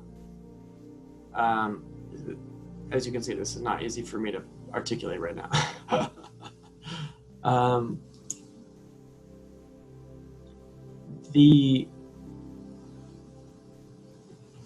I'll just say from the very fundamentals, you know, our heart is a magnetic generator, and so we have approximately like 12 feet of magnetic field around us by default. And I say approximately because when we do an exercise like this, we're literally pulling our magnetic field closer to us. And that is me at one level. If that's me in the third dimension. And we don't even want to get into dimensions here because that's a whole different conversation. But a lot of times when people are thinking about themselves and they think that their thoughts are them, then that is what gets people confused about whether they are about what they need and about whether they can trust themselves. There's the 12 o'clock thing. So I just want to say goodbye to Q if that's... Hi, thank you. I'm going to a channeled session about energetic boundaries right now. So I will be bringing all of you with me in from this conversation. So Great. Thank you, and I'll talk to you soon. All right. Thank you. Love you. Bye-bye. Bye. Yeah, energetic boundaries is a great way to also frame this, because if I actually, maybe I'll bring up enmeshment trauma and individuation. So if we are not fully individuated, which most people are not, you know, including myself, if we're not fully individuated, then an aspect of us believes I am my parents, for example. You know, I am my mother, I am my home, I am my family, I am my obligations. And so that's what causes us to believe our thoughts, that I am my thoughts. And so this is an enmeshment. It's like we don't fundamentally see the difference between our energy field and another. And so the process of individuation is what the whole world is going through as we are upgrading our species, because that is the empowerment of, like, literally bringing in our power is individuation. And when it's done properly, individuation creates healthier tribe. And so, you know, Lissa mentioned this sense of like rugged individualism to the point of narcissism and hubris. And that is different than individuation. That is, you know, mental construct driven, oftentimes based on fear, usually based on fear, because we don't trust other people, or because we don't trust ourselves. And so when we don't trust other people, that is a focus on external, right? And so the process of individuation actually makes us better tribal members, because we are I have so many thoughts going through this right now. I'm just gonna shut up and see what happens here. This is a great conversation. I love this a lot, and it's illuminating a lot for me. So I'm just enjoying kind of speaking what I'm seeing, but then the images start flashing so rapidly that it's like I give up and just let the energy settle.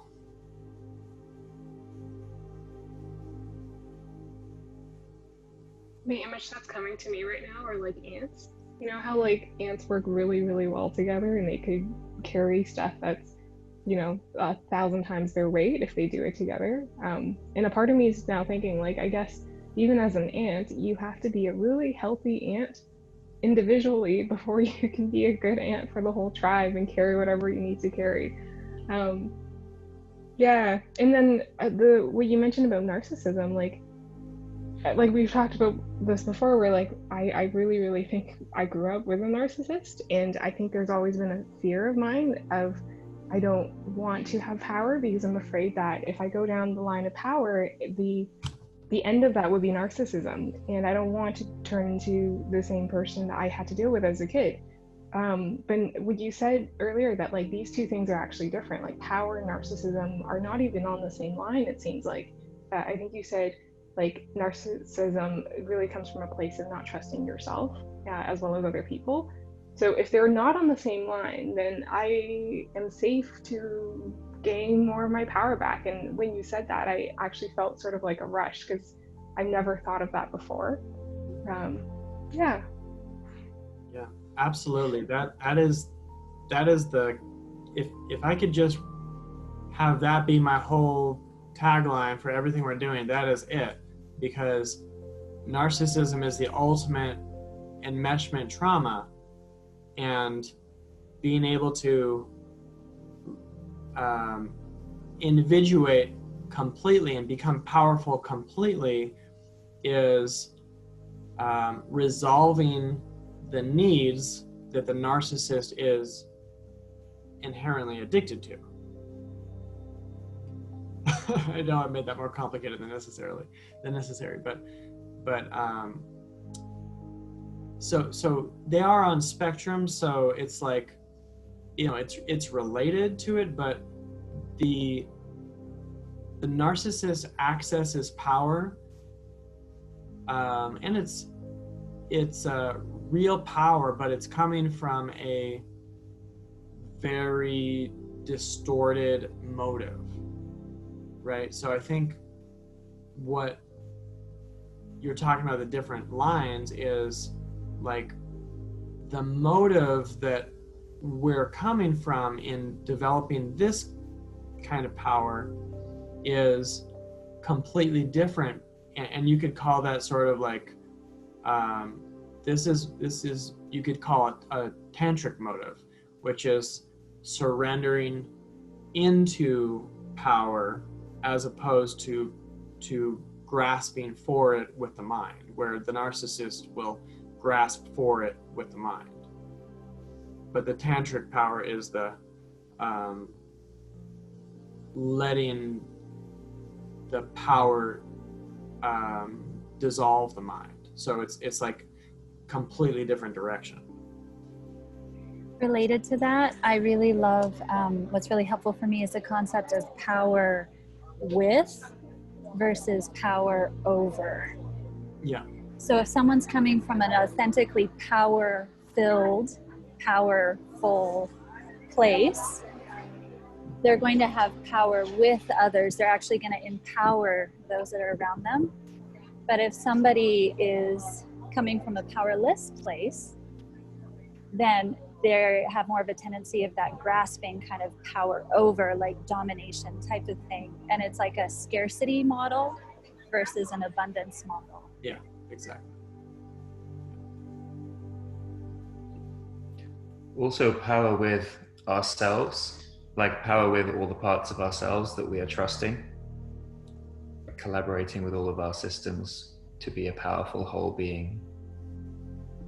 Yes. Yeah. I wanted to clarify, Joshua, with what you said there, with if we're scared of our energy in relationships, explaining that internal, external thing. The way you phrased it sounds like the latter option is better, that it's better to trust ourselves and have all of our focus inside, so that we can have the positive external emotions, so that we can be healthy. Is there any situation where the focus external can empower an introverted being, kind of looking externally and then kind of having this like wonderful world inside? Can the opposite be good in some way? I have an idea about that too. Yeah, please, that'd be great. Oh, my response to that, and again, this is just my take on it, so who knows, but what I've witnessed is that people that are very, very spiritually accomplished, so they've gone completely through that individuation process, then they get to a place, and so they're in a power-filled, fully individuated place, then they can practice the dissolution. And as opposed to what Q was saying, where that's what she was saying is the dissolution, it means that there's a lack of power and it makes her go introverted. It's like with these very, very advanced beings, they get to a place where they can practice the dissolution. And then to your question, it is an information gathering. So then they are sensing and feeling and picking up on those around them,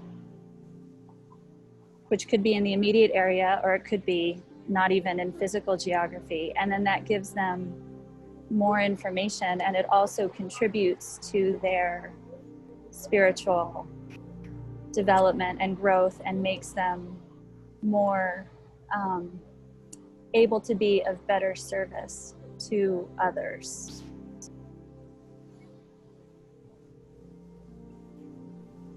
So it sounds like, yes, it can work the other way in your experience, but it might be more advanced, or it might be a little bit harder to navigate that. Yeah, in summary, that's what I would say. That to really, that's my experience, what I've witnessed, the people that are really, really, really able to do it are quite advanced.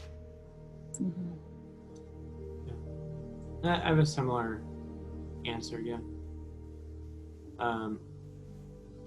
I wouldn't. I try not to use the words, better or etc. To rate it as much as there's like a natural blossoming of the flower, and so it only blossoms in one direction, and so everyone's process is going to look different. So it might be that, like, I want to blossom a little bit, but then I want to come into myself. I want to blossom a little bit more. I want to come into myself, and I want to blossom a little bit more. I want to come into myself, and it's sort of like practicing and getting used to blossoming. And that's all that is really happening, is the opening of the heart. And so as we open the heart, we get new intelligences that are replacing the mental intelligence that we have been relying upon. And so the blossoming of the heart is the individuation, and this has nothing to do also with behavior, right? So it's like my heart could be blossoming and I could be sitting still, or my heart could be blossoming and I could be publicly talking with people. So it's not about behavior in any way, it's about our orientation. And so I never prescribe any behavior as better or worse, because this is really about, like we're doing with this exercise, it's about like when I talk about this exercise and my attention on it, I can feel like my stomach and I don't know about everybody else, maybe others share this experience. I can feel my stomach, my legs, my feet, my face focusing on my hands too, right? So where my eyes move, all of my energy will flow in that direction. And so as my heart blossoms, I get more access to the totality of my energy that moves in that direction. And then the less that I believe I'll just say that after individuation is awakening. And so the individuation process potentiates awakening as a next step.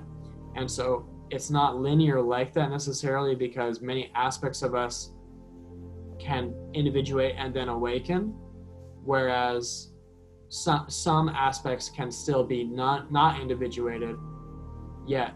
Even though aspects of us are very mature and awakened, some aspects of us can simultaneously be very immature and still, afraid to individuate yet.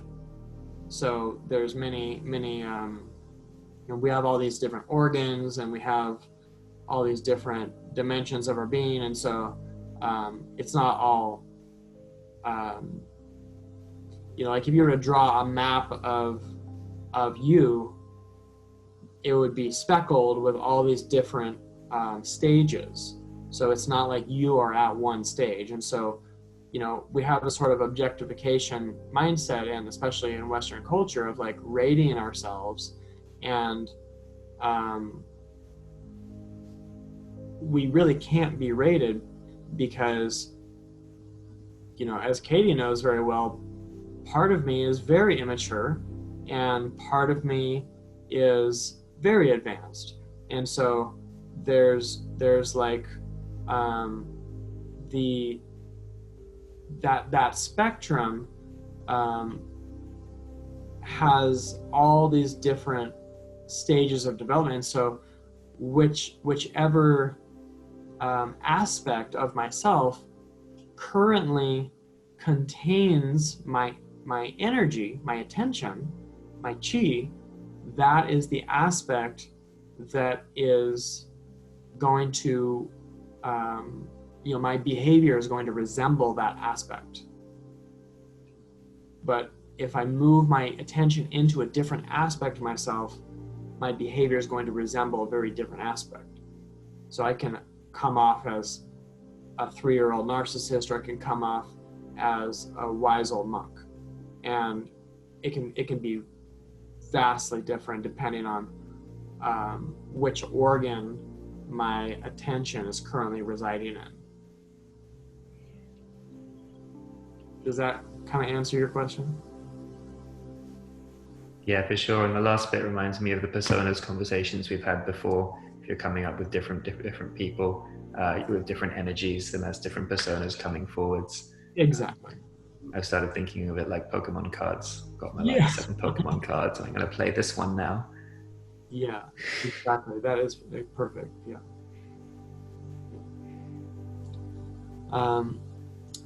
I just want to say, I know this has been a bit of a, Katie, I want to say, but this has been a little bit of a different approach than we've taken before, and I know it feels a little different. I'll just say that I've been, like I said, for the past week in a massive process and kind of getting to know myself in a different way, and so, I hardly know how to operate according to, like, compared to last week. I've changed drastically in the past 24 hours even. I love Katie's supportive smile right now. He's blossoming. It's so cool. It's so great. That's really funny, because I was gonna say, I hear what you just said, what you just shared. Is like, depending on where you're putting your energy, what you're sharing is gonna be totally different, and how you come off. And so it's just interesting, because I was going to ask you if, like, you were sharing maybe from your heart, or from your just a different part of your body right now, what that would look like. And then you did it. You just shared from your heart. So it was funny, because but yeah, I also felt this like a bit of discomfort, like during this meeting, kind of speaking to what you just shared, like that it's had a different vibe or something. And I was like, but we're supposed to be doing the dynamics of what we're all experiencing in the moment, and we're all in our heads talking about the dynamics and not feeling them. And it's like, oh cool, that's just me doing it in my head. And it's like, so yeah, I'm just grateful to be able, and I don't need to shut up. I had this like impulse to be like, oh, it's like it'll end soon, just like, chill and like wait till it's over. And I'm like, oh no, this is the point. I can do the thing I want to have done.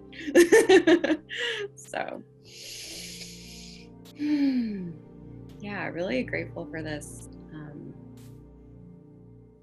this space, and for what everybody has shared about this topic. And like we've talked about, it has so many dimensions to it, and to hear how it's impacting each of us is really valuable, and is showing, of course I have this idea of like what this topic looks like, but this is helping me to see, oh, this is like the beautiful mosaic of how it is funneled through each person's perspective, and what is like happening in our own process for us right now. So I really related to like what Nicole was sharing earlier about being the fork, and I feel kind of like a fork right now, because I'm like, all right, I see everything's going over there, and I'm just gonna stab it and be like, okay, cool, this is what I got.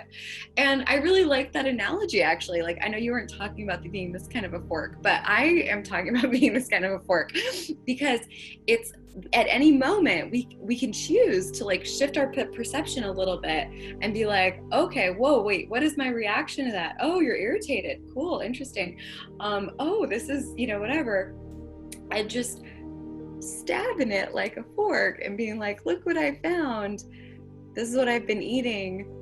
And then someone else is like, oh, I'm eating this other thing. And everyone has their own fork. And Cool. And I just love a runaway metaphor like that. So thank you.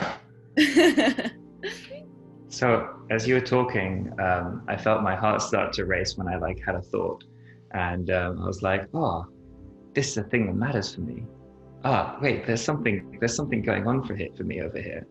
And I was kind of like just reflecting over the conversation we were talking about it being a bit different and stuff, and thinking like, actually, I feel my heart going again as I share it.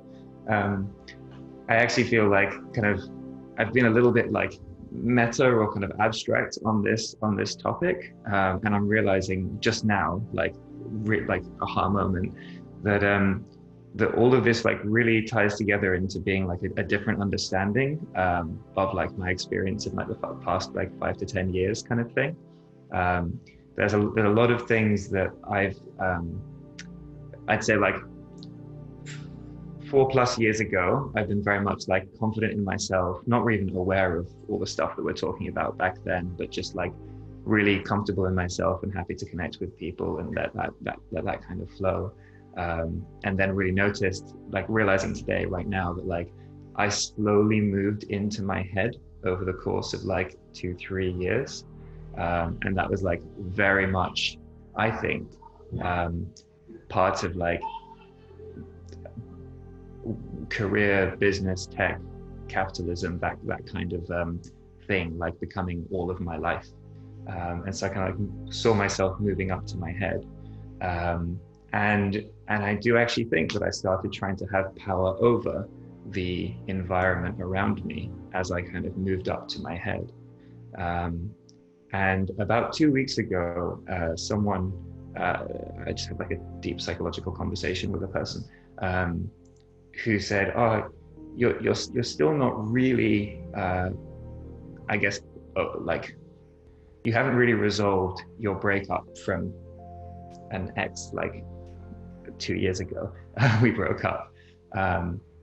You haven't really resolved that yet." And we spoke about it for a while, and she was like, "It sounds to me like you were kind of creating a verbal contract with her about how you guys would be, and then like she broke that contract, and you felt super betrayed, and you don't really know like what lesson to learn from that, so to speak."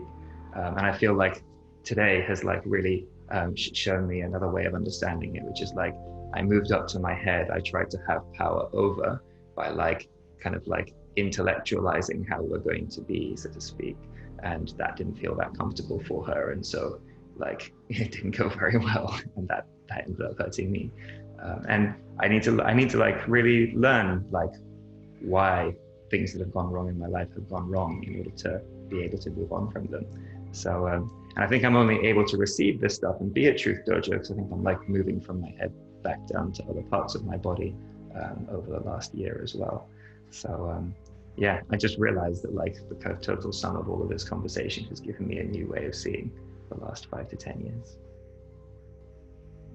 Sorry for the fork. That's so wonderful, Jerome, so wonderful.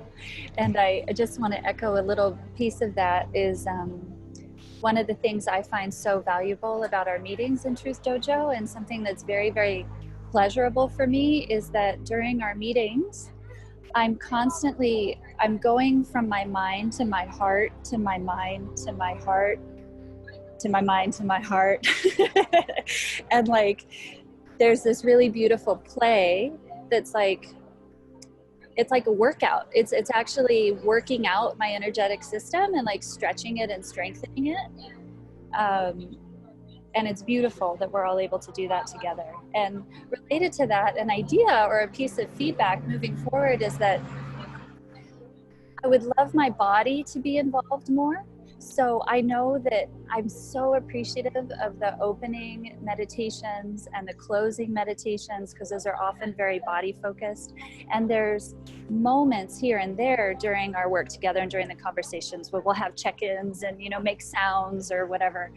And if there's a way that, because I think we're all doing such a fantastic job of going back between the mental and the emotional, if there's a way we can create a structure to bring our bodies along for the ride, I think that would be super awesome. And an example of that is I really, really loved, because it also created group cohesion, that one time that we all went around and made a sound and a movement, and then everybody else mirrored that back to us.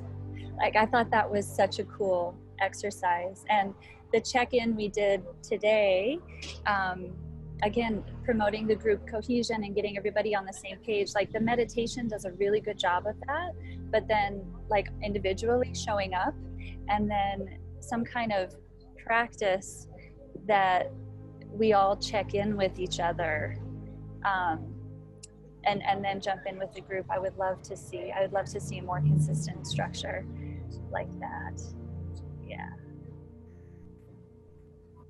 Yeah, involving my body to this would be a bomb for sure. I'd say like my goal, one of my goals would be like to communicate or engage with people from like every part of me at the same time, fully, like all systems firing, all systems engaged, like figure out which balance of those systems is going to come forward to the person I'm engaging with or the group. So that would be really cool. I want to give it a try from getting my mind to my heart. Will you allow me to do that? So what is coming up for me now is related to the topic.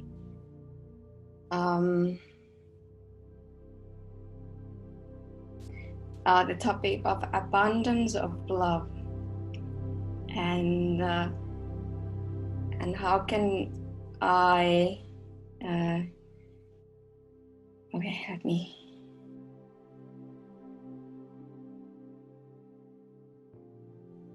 So my heart is pumping. Okay, I have difficulty of receiving love, and not that it's an inner, but I recognize that. So I struggle with abundance of love in my life, and even like what I'm feeling now, it would be difficult to receive love from you, and it would be difficult to receive that. And yeah, but I'm in my mind again.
This is how it feels.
Luna, can I share what I just saw in your energy? I saw like a cyclone in your central channel, like around your heart, a little bit above and below. Like it took up about this much space in your body. And it was like there was a mass or a blockage, and something that just you allowing yourself to open up and be witnessed was like, whew, and it just like dispersed. It, you know, opened you up right there. So that, like, that love that you've been wanting to receive, yeah, there was a lot of movement there.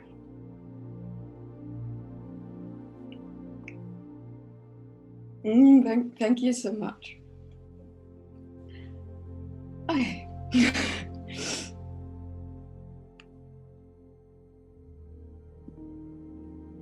Yeah, I feel a tingling in my head, like shooting out from my heart to my head. That happened when you allowed yourself to feel our love, to like really let it in. It was like, it's still happening. Like I'm still feeling all of this tingling and it feels amazing. It's like, yeah, wow. Thank you so much.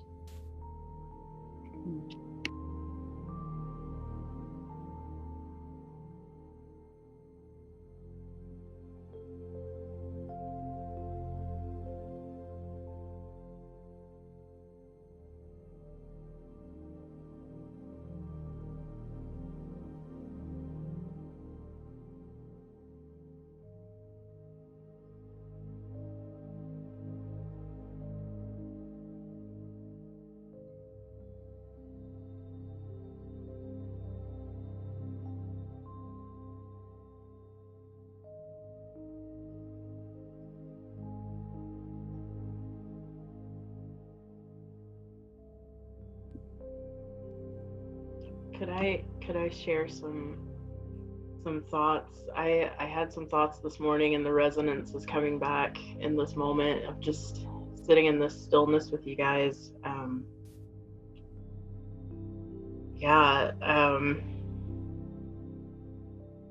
I entered this group when it first started, still very much seeing the teacher-student dynamic and the leader-follower sort of dynamic. And in the past, 4 months or so, have really outgrown that and come past it and beyond it, to where, I truly feel the equality in this group. And I really love you guys and so appreciate everything that we're doing here and everything that's being accomplished. And for some reason, I don't know, maybe somebody else needs to hear this, but one of the reasons that it was so hard for me to discover how to be the fork in the flow is because growing up in church, growing up religious, like the church background that I have,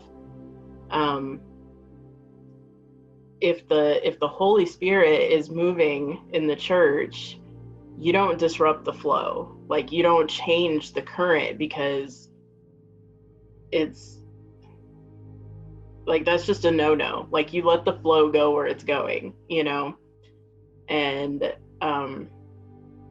so there was that part of me that could see the current flowing, and that part of me that grew up in church is going, oh, well, that's what's supposed to happen because it's coming so easily, that's the flow.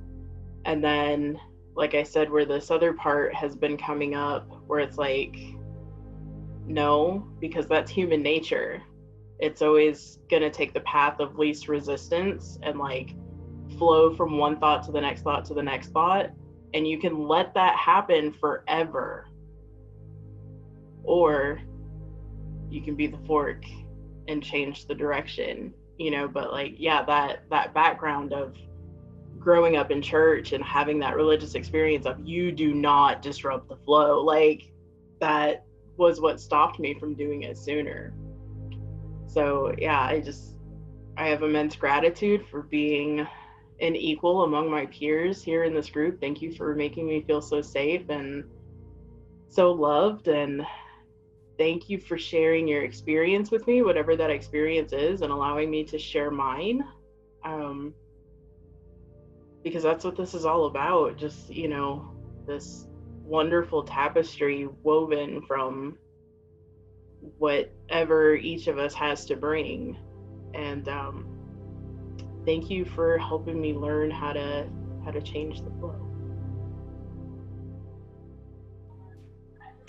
I have to say, Nicole, I got this image listening to you. It happened earlier and then it came back where, when you'd be like dancing with a bunch of people, like pre-COVID, and everyone's grooving and then, kind of doing like the same thing. And then all of a sudden, like one other person just like whips out this whole different move. And it's like, damn, and everyone, and it's like that thrill of like, there's a wonderful thrill in everybody grooving the same. And there's also a wonderful thrill in somebody else introducing like a different thing. And I think that's what we're doing.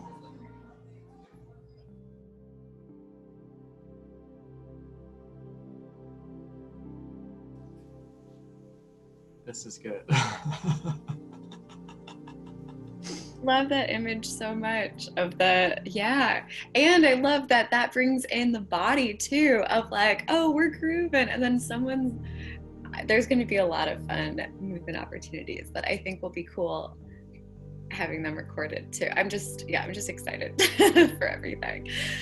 Oh, and I so appreciated your share, Nicole. It was really, really powerful and really brings together like so much of what we're talking about today. And this has been kind of a meta conversation about what the Truth Dojo is and what we want it to be.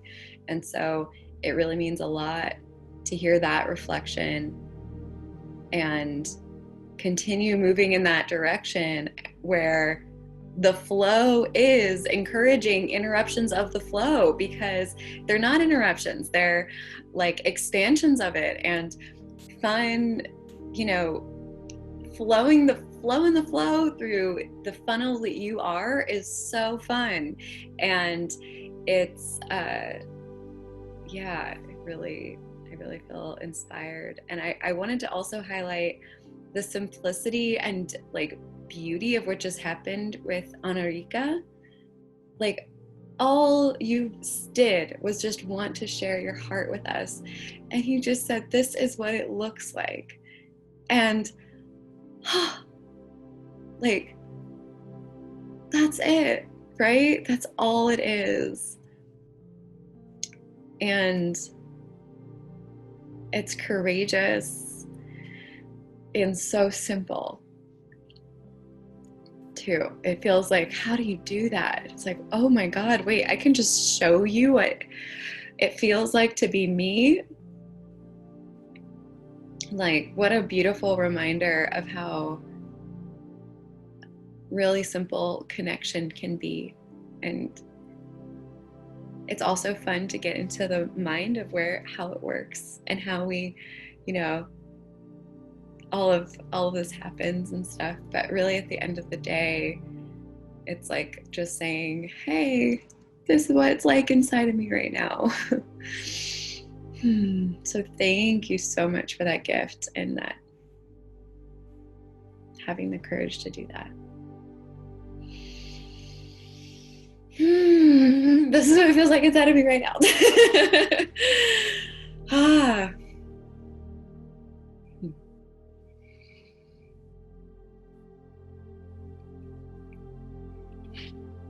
all I wanted to share. When you said like all of us just flowing the flow and just taking it wherever we want to go, just like the way we were talking about it, it just felt a lot like a band just jamming and kind of just riffing off of each other and just kind of like interpreting the groove that's happening at that moment. Yeah.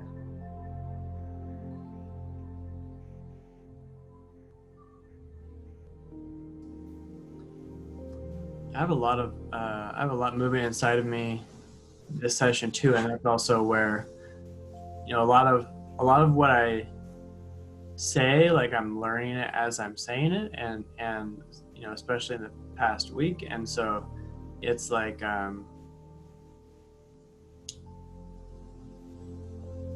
it's like Sarah was talking about, the heart is like unfolding, and then insights come from that. Then I speak those mentally, and then it's just like, whoa, I didn't know I knew that. And then more stuff comes up, and it's like, oh, okay. And then this is the back and forth process, and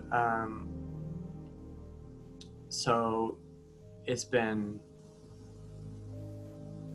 so like unplanned or uncertain, especially during this session, that I've been like, okay, I really don't know what to expect. I'm obviously not in control of that, and yeah. So I appreciate the opportunity to be seen, and maybe if it's okay for all of you, we can start to wrap up. I have an embodied idea of something we can do if everybody feels comfortable standing up next to the computer.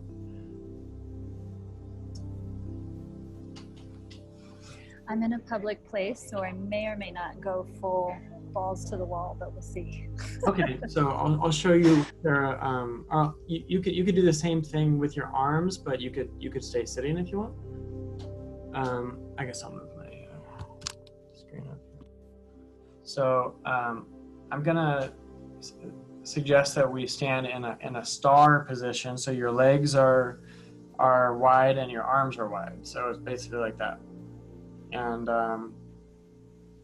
then, so they call this transposes, right? And so on your own, you could stand in this position for an hour, and you could hum, you could you could sing, you could be silent, and this opens up, especially if you put your arms a little bit behind you as you do it. So it's like open wide, and this opens up your heart, and this says, like putting your heart in front of you. This says basically, life, I'm yours, right? This is the opposite of protecting your heart. This is like, I am available. And so I'm just gonna, if you're comfortable with it, if you want, actually, I'm sorry, you're gonna have to go to your computer, but I would like everyone to unmute if possible, so that we can all just hear each other. And I'm gonna ask that we sing something. Let me think. It could be something that feels right for you, but if you don't have something that feels right for you, I'm gonna say Ga. I want to sing Ga. So Ga.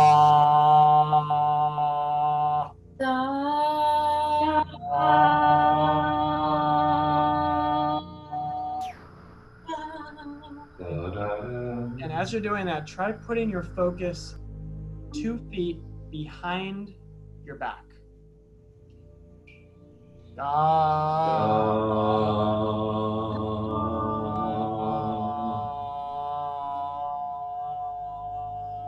We'll do this for 2 minutes.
That was how my heart looks.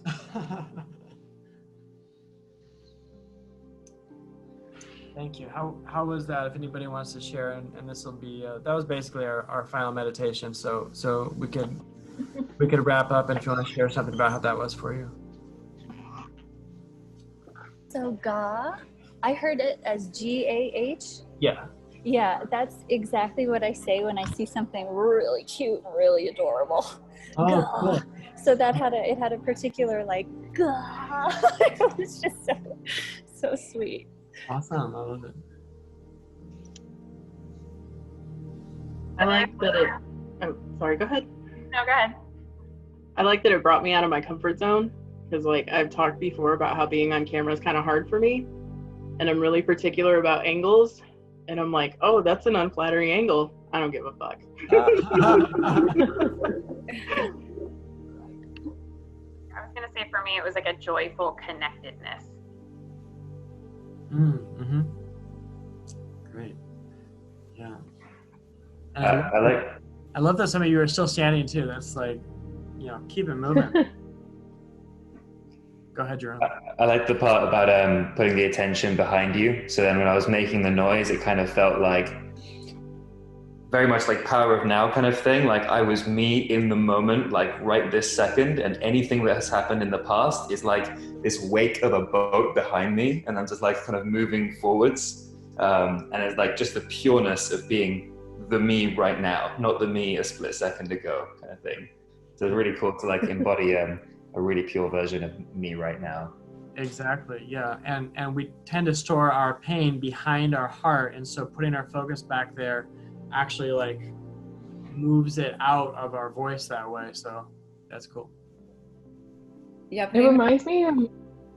Go ahead, Amy. Like it reminds me.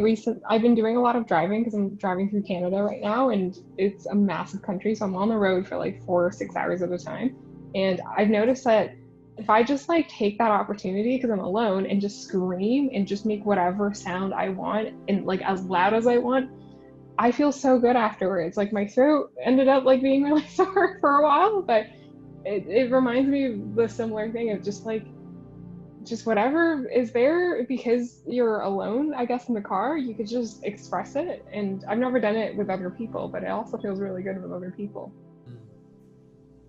Yeah, totally. Yeah, it's nice to be seen in that too, because it really helps normalize it for our nervous systems. Like, oh my gosh, I can raise my arms and make sound around other people and I'm going to survive. Exactly. Yeah, I was going to share too, like when I focused my energy behind me, it made me aware of pain that I have in my stomach, like kind of in front of me, but the focus of behind brought out the pain. And it also changed the quality of I thought I heard DAS, I was doing DAS, but it changed the quality of my vocalization. It was like I became kind of insecure and shaky. And that was really interesting too. And kind of thinking about, oh, if I'm allowing myself to express that pain, it comes out differently. Like I can be very confident when I'm up here or whatever, but oh, that's how it sounds. Awesome. Cool.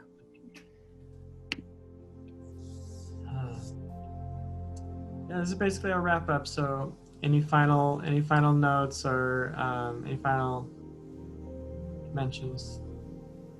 Yeah, I want to. Oh, go for it, John. That was it. I was just being silly.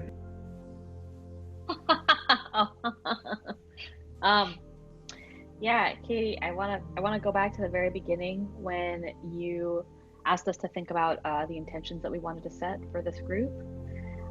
And this isn't normal for me, but the word positivity popped in, which is weird because usually I'm I am all about embracing all of the ugly, messy, hard, sad feelings, and expressing them. But I was like, what if I tried to be positive? And then you brought in this thing about the center of the earth is smiling at you and like shooting that smile up through you as a channel. And then I was like, oh, Katie is telepathic.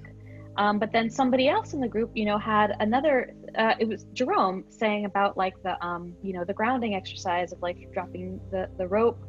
And I was like, well, I think that a major part of, if we're talking about group dynamics, as we evolve in our consciousness as human beings, I think that telepathy is going to come more into it. And it's more like, less of a like, you know, weird woo-woo thing and more of a, like an actual concept that we are beginning to tap into senses that we've always had, but we've never had real access to.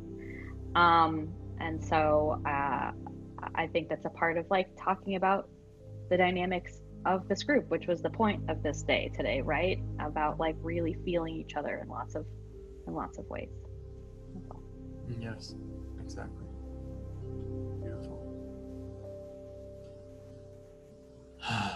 Thank you, everybody. Thanks for sharing that. I'm so grateful to each one of you, and happy to open up my energy to your energy and feel it reciprocated. It feels like we're really like this is what a collective is. We're raising each other up, and it's really amazing. So yeah. And if you like how you feel after that meditation, try it. You know, you could do it for, you could set an alarm, you could do it for 20 minutes, you could do it for 45 minutes, whatever, you know, you could do it for an hour, you could do it for 10 hours. And, you know, it's not about, you don't have to understand everything, just move the energy and see who you become, and it's very powerful. Spread your legs, we couldn't really see each other's legs, but you know, 3 feet apart or something. Thank you, everybody. We can go enjoy the rest of our day now. Such a pleasure. Thank you, everyone. Love you. Love you all. bye. See you next week. Bye-bye.